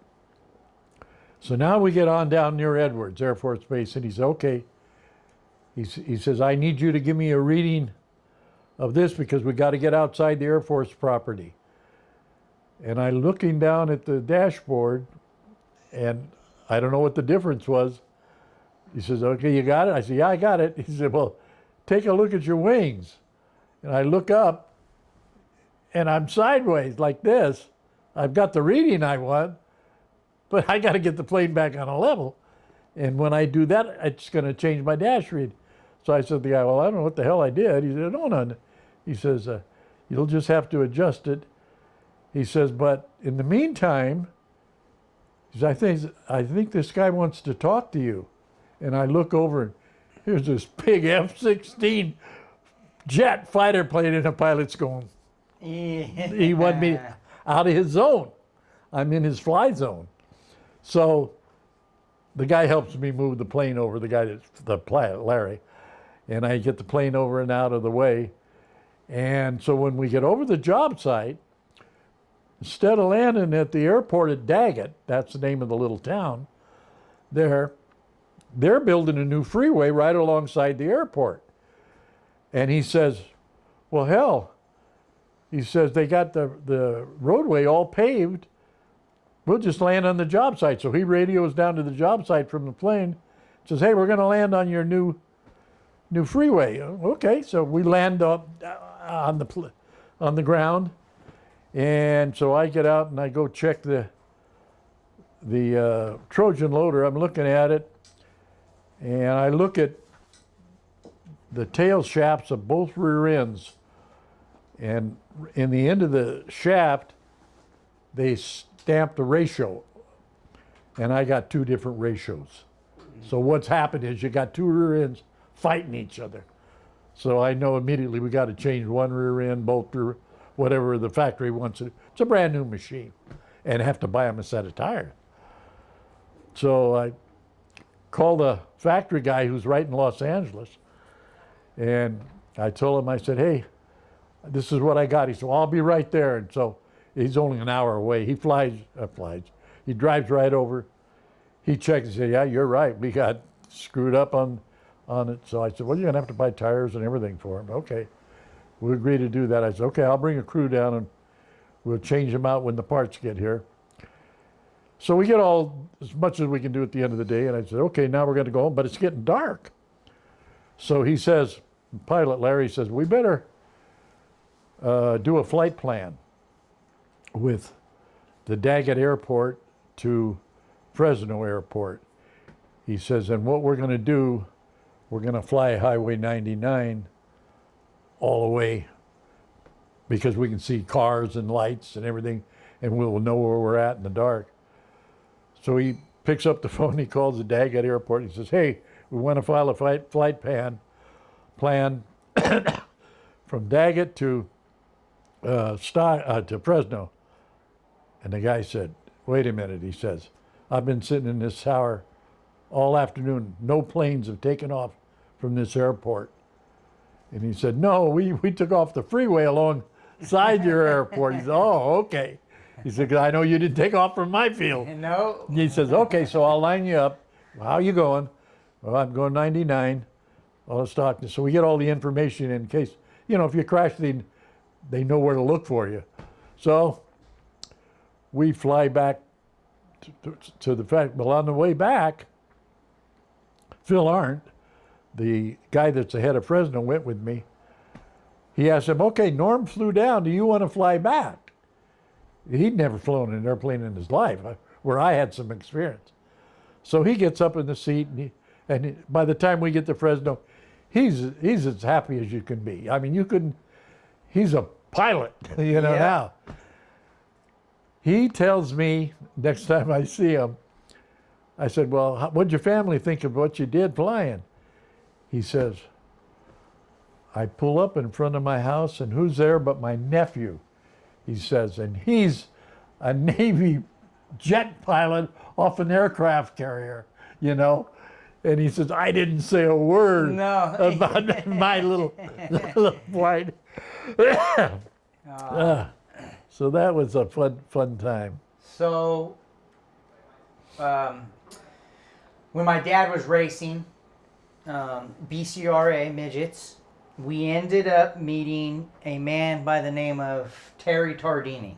Absolutely. Terry Tardini was a very good racer, a very good man. local to the Stockton, French Camp, Manteca area, and TT Trucking. T&T Trucking. And you guys have built a relationship over the years. Oh, yeah? oh yeah, we've gone Chili Bowl together and everything. Well, Yeah. Terry has bought a P-51 Mustang from the lead guitarist of the Pink Floyd band in England. And after World War II, when the war ended, those planes' values immediately went to nothing, practically. But because this plane had never been flown, it was transported over in a crate, and the Pink Floyd guy, the lead guitarist, he put it in the London Air Museum. Never had any hours on the airplane, and then finally he wanted to sell it. Well, now they had kind of gained values as a treasured momentum, and so he offered it to Terry for $100,000, and Terry ship it, pay the shipping costs, or give him $120,000 and he would ship it and he'd pay the shipping costs. Well, Terry, being in the trucking business and everything, he says, no, I'll handle the freight on it. So what he did, he had it dismantled, put in a crate, put it on a container ship, sent it back to the States, and they unloaded the container ship in Hollister, at the Hollister airport. And the guy in America is an expert in the P-51 Mustang. He's the guy he hired to put it all back together in his original state. And the guy put Tardini's plane all together, made it perfect, got it ready, and then Terry uses that in all the air shows now and so forth. So what they did, they took the jump seat and put it in place of where right behind the front seat was an 80-gallon fuel tank. And then they put the jump seat there for passengers. So I still have yet to get my ride from Terry Tardini, but here nor there. But Papa and his brother, or is it his cousin, Robert? Is that one of the family members over in England? Anyway, it's Papa's relative, Papa John's. Uncle Alan. Alan, okay. They are with Jim and Helen up in Lake Tahoe. And I called Terry and I said, hey, I got two guys from the RAF here. They would love to see your P-51. And he said, well, Norm, he says, I'm leaving for the Chili Bowl tomorrow. He said, so can you do it tonight? And I said, I don't know. I didn't know where they were. They were with Jim and Helen. So I called, get a hold of Jim, and I said, hey, where you guys at? And he said, well, we're in Lake Tahoe. And I said, when are you coming home? He said, tonight. I said, well, can you come by the Stockton airport, be there at 6 o'clock, and drop Papa off and Alan with me? And I said, I'm going to show him, don't tell him, but I said, I'm going to show him Terry Tardini's P-51 Mustang. He said, oh, great. So Papa and I and Alan and everything, we get over to the hangar, and they're standing in front of the hangar door, and Tardini opens it up, and here glaring Papa and Alan is this beautiful, shiny aluminum P-51. They couldn't believe their eyes. A lot of memories And there. yeah, so right away Terry said to him, you guys can climb inside it, sit in the seat, take pictures inside, outside, anything you want. He says, and what's your shirt size and what's your hat size? And so I said, why? He said, just give me your, and he said, well, the hats are adjustable. He said, that don't matter. He says, but, and I don't know if you remember the Pink Floyd song, Comfortably Numb? Yeah. Okay. And that's the name of the plane. That's the name of the P-51. And so he gives Papa, Alan, and me, and I've got it right in the closet, I show it to you. T-shirt, comfortably numb across it. A hat, same thing with a picture of the airplane and everything on it. And those guys just couldn't have had more fun in their whole life than that. Couple Oh, airplane oh junkies. yeah. So I think just so many fascinating stories that we're hearing, and just a wonderful, wonderful time throughout the years. If you were to take a 5 or a 10-year stretch period, what would you say was probably maybe the funnest or most interesting stretch of time, whether it's the kids in high school or the racing years or my boxing years or whatever it may be? Well, for me, it probably sounds strange because having children and so much fun with children. But when my wife and I got done raising all our family and we were back to just her and I, and the travels we took alone and how much it meant to the both of us was the most pleasing time of my life. And we did that for a good number of years before she got ill. And I could not have had a happier time in my life. So I'm going to go over kind of a few just random questions as I kind of go through a few things. So it may hop around, but as I was kind of contemplating and putting this thing together and working with Cousin Mason, we just kind of went over some things, and there were just like a few questions that we just kind of wanted to ask. So what was one piece of technology that when you were growing up that kind of stuck out or was unbelievable that it happened, whether it was colored TVs or whatever it may be? What was one piece of technology that you watched the transformation happen that was just kind of like I would say there was a firm named United Technologies in South San Jose, and the space program was just coming into being. And United Technologies were building the engines that were going to send our spaceship to the moon. And after they got done building the engines at United Technology, they wanted to test these engines. And of course, if you fired them up, they'd take off. So what they wanted to do, they wanted to turn the whole unit upside down, put the nose into the ground, and shoot the fire out of the back like it'd be going to space, except the fire's going out the back, trying to push the plane into the ground. And they came to us and they said, can you guys build us a fixture and a crane that will do this all hydraulically? And we took a 410 Austin Western crane and we built the whole frameworks that would go around the capsule. And so they were able to do that. And me hearing that engine firing off and knowing that that's the thing that's going to send our people to the moon, I think that was the greatest technology thing I'd ever heard of.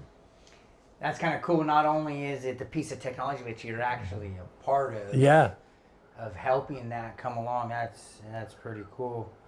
So if you could change one thing back to how it used to be in the day, what would be the one thing you would change?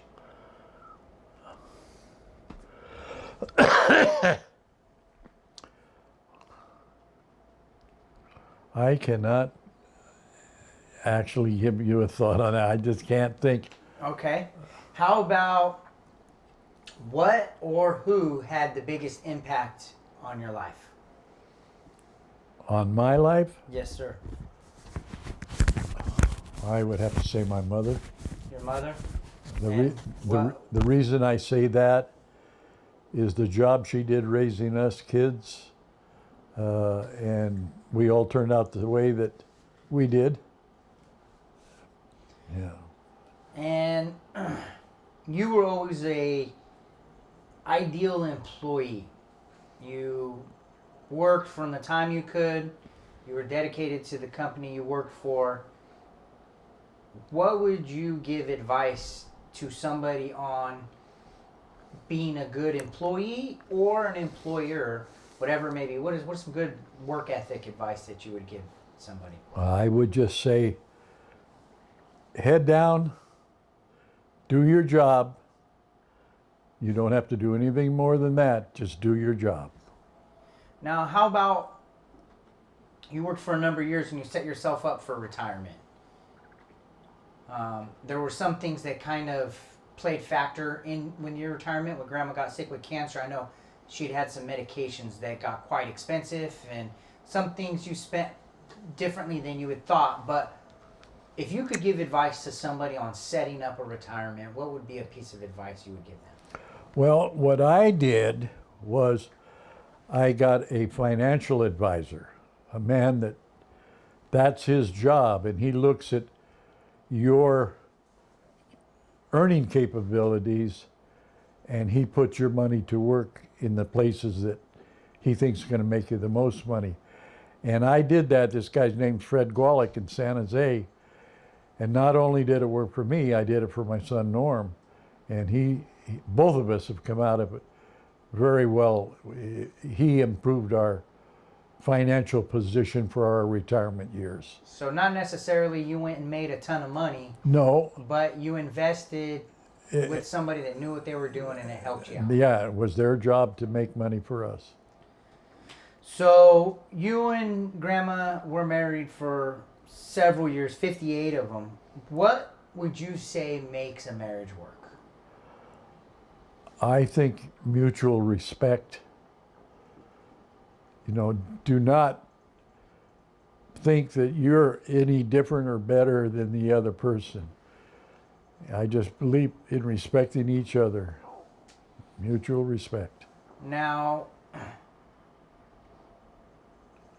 for me, I'm a firm believer that, the man is the man of the house.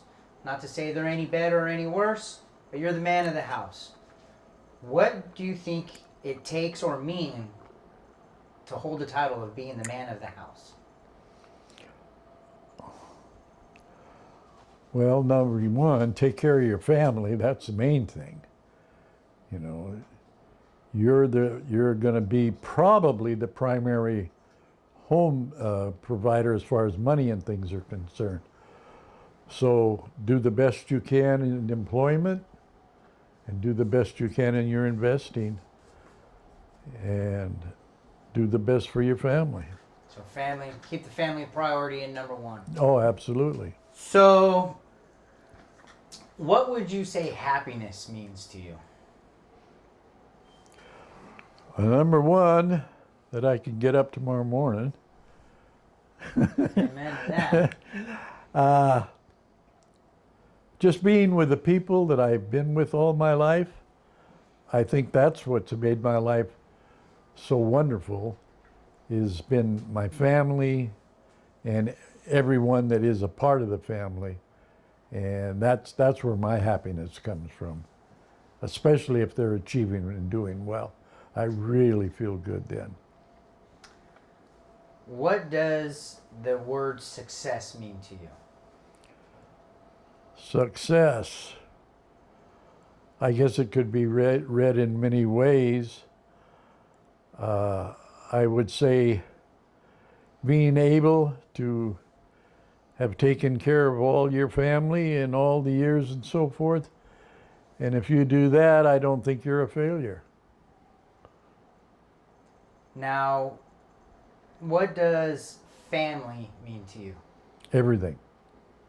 Simple. It's everything. Everything. What do you wish the younger you knew that you know now?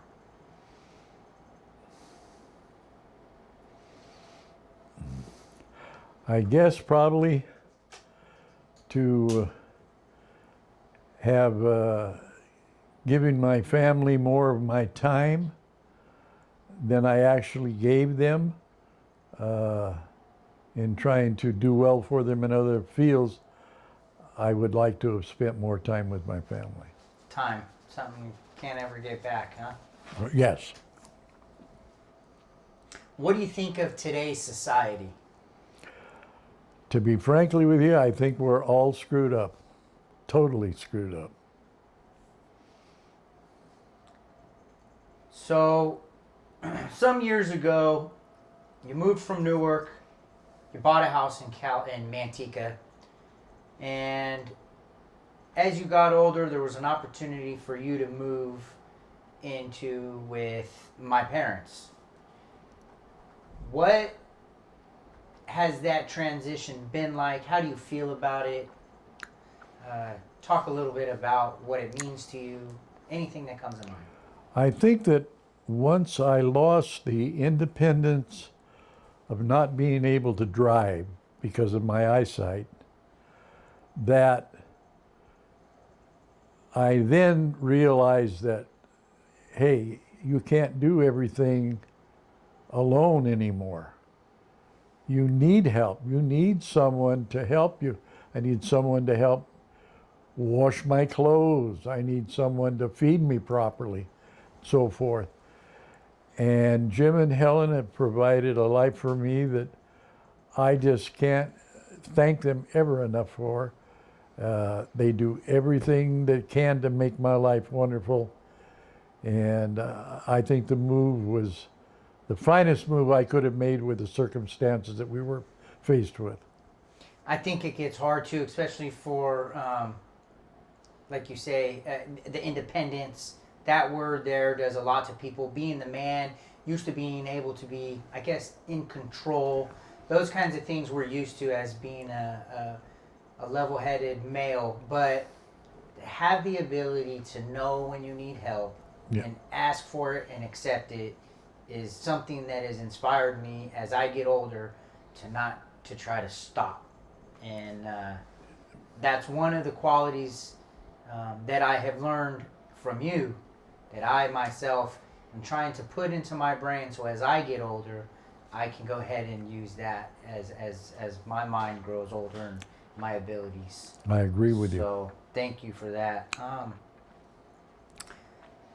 think I know the answer to this question, but what are you most thankful for? What am I most thankful for? My family again. Family, yeah. I'm a family-oriented person. I kind of figured that's where you could go.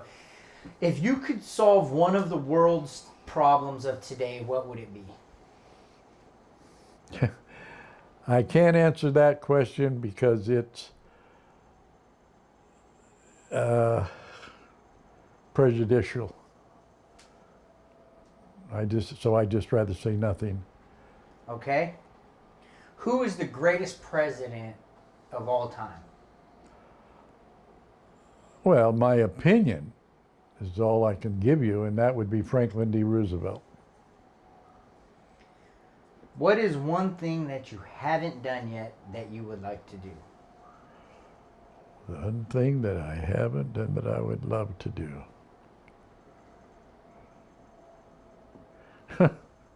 Get my eyesight back. When you look in the mirror in the morning, what do you see?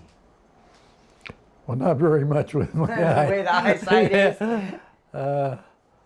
But I see that, number one, I still got a full head of hair.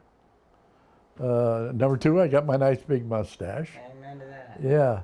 And so I really don't feel bad at all when I look in there, to be honest with you, for my age. That's awesome. That's good. What is one thing you would like to tell the entire world? Love your fellow man. So, if there is nothing that we have covered that you would like to talk about or bring up, or something that you would like to share, what might it be? I would say that you guys putting this deal on today, my little talk, means so much to me, and I want to see the finished product whenever that time is. I hope I'm still around when it's done. And just thank you and everyone that participated, and I really appreciate today. So I had the idea. It came to me when we were sitting and eating at Pete's. I didn't know how to put it together. I didn't know how I would do it. All I knew was I wanted to do it. I reached out on social media. Social media is huge nowadays. So I put a question out there. I need someone that can go ahead and edit video. All I was going to do was set up a little camera and go to town. And cousin Mason reaches out to me and says, I'll do it. And when I seen his name, I'm like, how do you not think of Mason? So me and Mason kind of got together, and in between coming up with ideas and talking about it and actually putting the production in today, Mason wins an Emmy. He is award-winning Emmy, and it's kind of just been perfect. It's like, how could you ask for anyone better? That's family. It's someone that's successful in what they do. And all I had to do was turn it over to Mason. He drove out last week, and we just kind of went over what I thought. And I said, it's in your hands. You set up how you want. You set up when I ask. And Mason, I just want to definitely thank you for helping put all this together. No, this is I great. think Uncle Jim still wanted to Yeah. say something. Yeah, so I have some questions. If I could figure out what I did with my phone. In my pocket. All right. So I reached out on social media and I asked everybody, really, if you know my grandfather and you have something that you would like to ask him, let me know. I had 70 people say, wow, I wished I would have done this when my grandfather was, or when my mother was alive, or there were so many people that were so intrigued, but very few actually sat down and thought of what I was really doing. But we did have a handful. So we'll start with Uncle Norm. He had one. He wanted to know who was the easiest child to raise. Who was the easiest child to raise? Yep.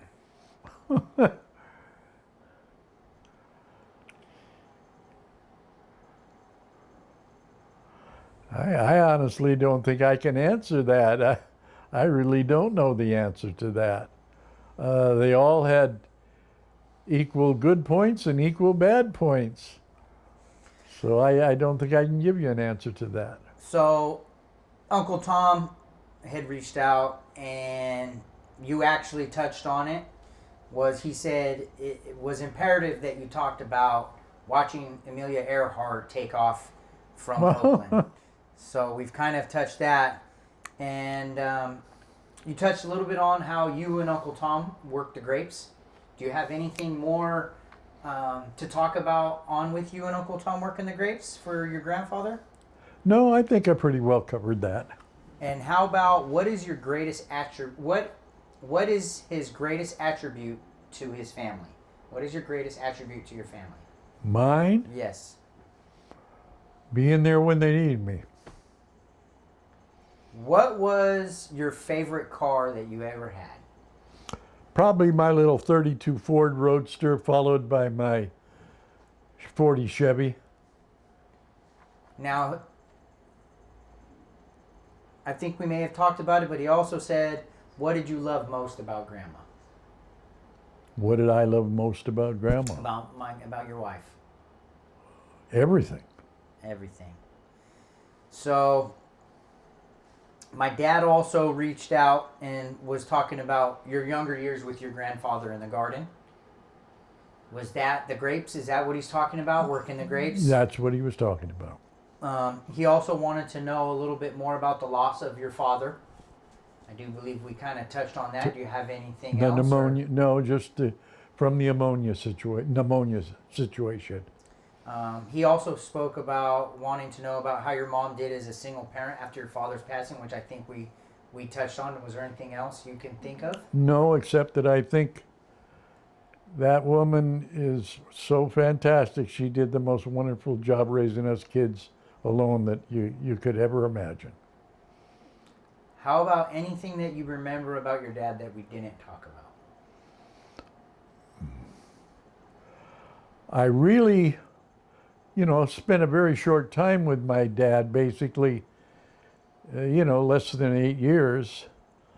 And so I don't think we had time enough to do everything we were going to do. And I think I'm missing something that I never had, was exposed to. How about your relationship with your brother and sister? I think both were excellent. Good relationships with both. Yes. We did talk about your days at Castlemont. You were telling Mason a little bit of a story about Castlemont, of it being, was it the most, it was voted the prettiest school? Yeah, the most beautiful high school in America. Most beautiful high school in America. What was the Castlemont High Six Footers Club? The Six Footers was, first of all, you had to be 6 feet tall. And it was a group that we had various service clubs at Castlemont, and we were one. We were going to be a service club to improve anything we could at the school, such as the fields, the shops, anything that would advance the quality of the school's ability to teach. But it was a service organization. So highly involved. Yes. So, what was the moment like when your first child was born? Oh, I almost cut my throat, if you can believe this. I was at home on a home we rented where my wife worked at what was called the Courtesy Cup coffee shop until she was getting ready to deliver the baby. And the people she worked for, we rented our apartment beneath their home. It's a 2-story home. And I was home shaving, and the guy the owner of the house, we did not have a telephone. He did. And they called and said, and I was getting ready to go to the hospital to visit my wife. And they said, I'm just starting up.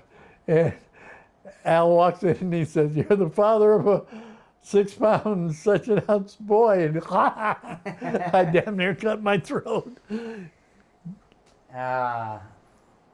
What about the clam diggers and the bond between all of the men that were a part of that, and kind of what that meant to be a part of the clam diggers?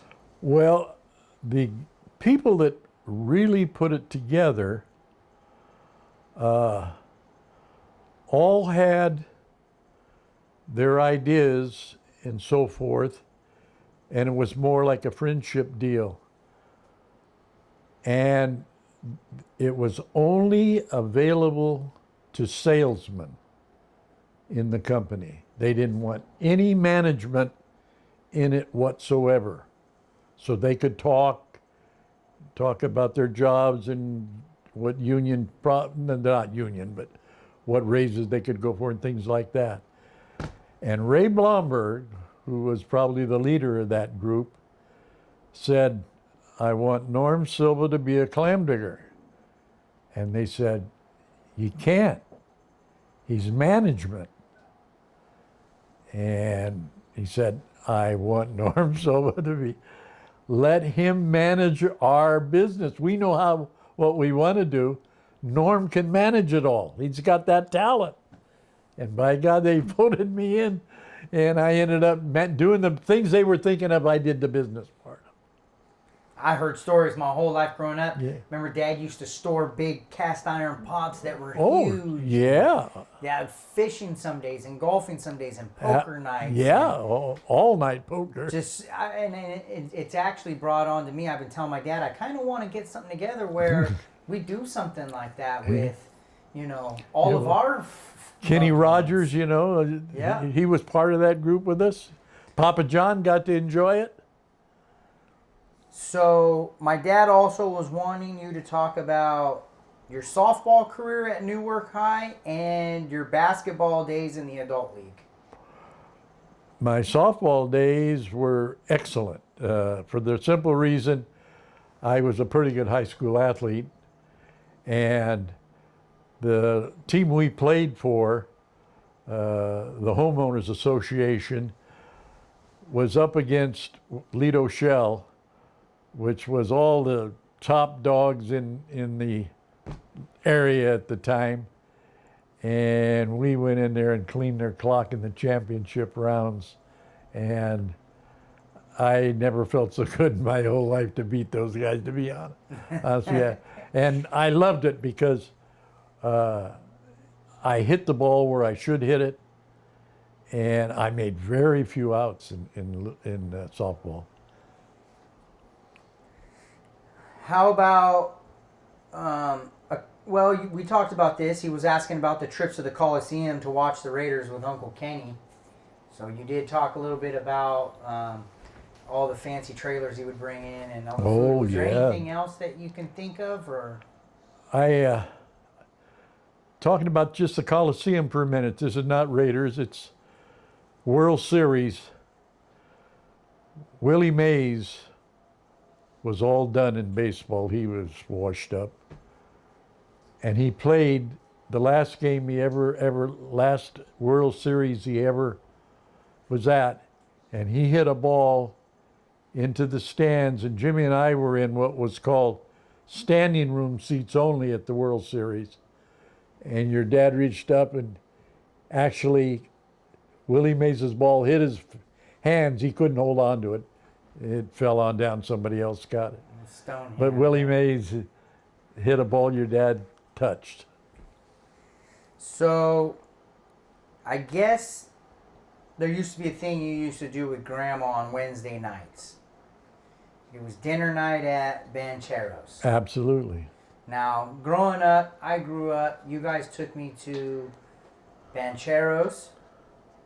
We also used to go to Spangers.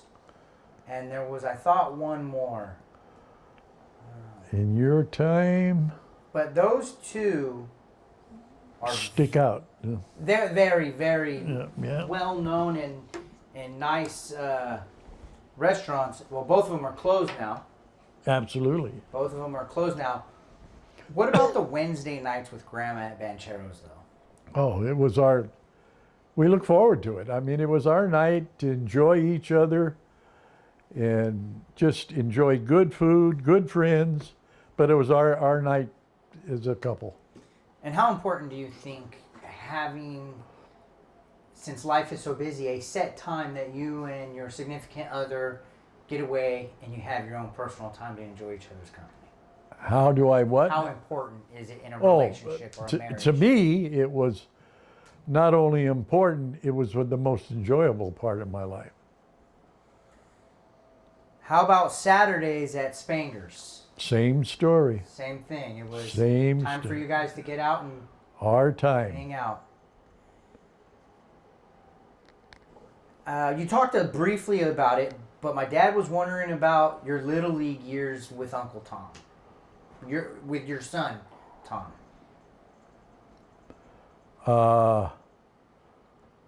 I attended as many games of his that I could, work allowed times, and he was an excellent ball player because he would take advice of people that knew the game, played the game. He wasn't, I know it already. He wanted to learn from everything. And I think his experience, and when I went to his little games, which led to him being such a great umpire. So, my dad was wanting to know the memories of juggling your work schedule and making sure you made all of the games. How did you do it? What kind of stress did it add? Anything you have, how important it is? In my particular case, and it was only just me now, I was in a management position that allowed me to do whatever I wanted to do. I was responsible to no one but myself. So we've spoke for nearly 2 hours now, and family gets brought up time and time again how important it is. Roughly 3 or 4 years ago, me and my family, we packed up and moved away to Florida. Recently, as of September 12th, we had moved back. To me, when people ask me, what do you think? And it's always right back to that answer. I'm back to my family. As much as I love Florida and I loved the state, there's nothing like being around my grandfather who's 94. My dad who's been fighting cancer for a dozen plus years. My mom who's enjoying retirement. But another big thing for me is my wife never had a grandfather. So, Kristen, you're her grandfather. What is your relationship like with my wife? As perfect as I can make it. I love her. I love her to death. And I just am so happy for you that you found the lady that raised your family with you, and I just love her. Just absolutely love her. I would like to thank you for allowing Mason and I to go ahead and put this together. I wanted this to be around for years to come, for when my kids or my kids' kids come to ask me questions about you. In my head, I would be like, he's told me hundreds of stories, but I can never remember them all. We now have it on audio and video recordings that our family can watch for generations to come. So I greatly appreciate it. Is there anything else you would like to speak about or talk about? I would just want to thank you guys for doing what you're doing. It means everything to me. The fact that you guys took the time to do this. And I appreciate it very, very much. Well, I love you, Grandpa. I love you guys all. Thank you. Yeah, I guess if you were to ask me, Dad, what is to be true of my dad, there's a lot of things that I think about. This is June of 2023, so I'm going to be going on 67 in a couple months here, August. So I just think back of all the years, starting from the beginning, and I would have to say it starts with him marrying my mom, just an absolutely wonderful lady, just an absolutely great mom, great wife, and just the way we were raised. Now, I had obviously 3 brothers, the eldest being Norman, and then we had Donnie, who's passed away in 1991, brother Tommy, and then myself, which was 5 years later. So I was a beneficiary of being born later, even though my brothers make fun of me and say it was a mistake. I get that, but being born 5 years later, what it did was my dad was an extremely hard worker. He showed us how to work hard, how to get up in the morning, work for your family, protect your family, do all those things, do them right, do them honestly. And so for me, because my dad was not working 2 jobs at the end, he was working 2 jobs when Norman was growing up and Donnie was growing up. So that left little time for other activities or for him to really be involved in sports and that kind of stuff at that time. But again, I was the beneficiary of being born later, and Dad had established his career at that time, and so I got to spend a lot of quality time with him, which I was always grateful for. So we started back in, I would say, Little League. I was 9 years old, and Dad would make all our games. He was the president of the league. He did some coaching with my brother Tommy, for my brother Tommy's team before I came along. And I was very grateful because even in high school, when I started playing high school baseball, it was always great to be on deck or be behind the plate and know my dad was there cheering me on and encouraging me to do better. So he was always there. He made the time. His boss was Harry Howe. Harry was a great man, is a great man, and was a great boss. And he would be able to get out of there 3 o'clock in the afternoon to come watch my 3:30 game. So it was I don't ever remember missing a game, and that went on through not only high school but a couple years after high school when I was playing ball. So really appreciated all that. That was all good stuff for me. And my dad was obviously a great provider, tremendous provider. Always grateful for that. Very loving. Not a big hugger, not a big guy that say I love you all the time, but he showed you in his own way. And as long as you were honest to him, he would back you 100%. If you stretch the truth, you might get in a little bit of trouble. So, but he always had your back. He always provided for the family, and just super grateful for that. I had the pleasure of working with my dad for 10 years with Edward R. Baden Company. I went to work for Edward R. Baden Company just out of high school, 1974 to 84. Those 10 years were interesting years for me.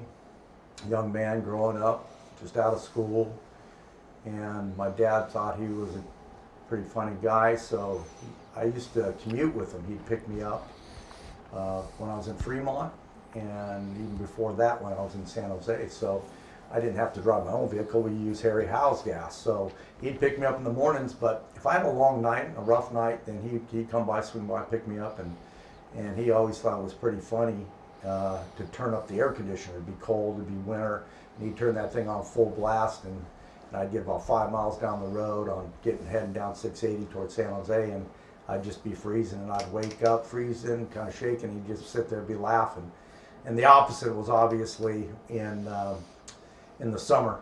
He would do the same thing coming home. I'd be getting a nap in coming home, but he would turn the heater on, so I had a little bit of sweat coming down. So, but we've had some wonderful times. We had a lot of good times at work. We had a lot of people have business cards. Well, in those days, we all had business cards, and I always thought, boy, it's a big thing to have business cards, but I'm not really sure the significance of it. And I found out shortly that it was so when you lost a round of drinks at the bar, you could write on the back of it how you won a round of drinks with a great deal of pleasure on your card. So that's what they were really used for. They weren't used to build up the business. So, but a lot of great times. Super grateful. We've had them living with us here these last 8 years, and that's been wonderful. But behind every great man, again, I say that there's a great woman, and my mom was a tremendous lady, and my mom and dad didn't have any girls. So when my sister-in-law, Linda, and my brother married, my mom was absolutely thrilled to have girls, and then Sharon and Helen came into the family, and Mom was very, very happy and satisfied to have those 3 women in their lives, and obviously we miss those 2.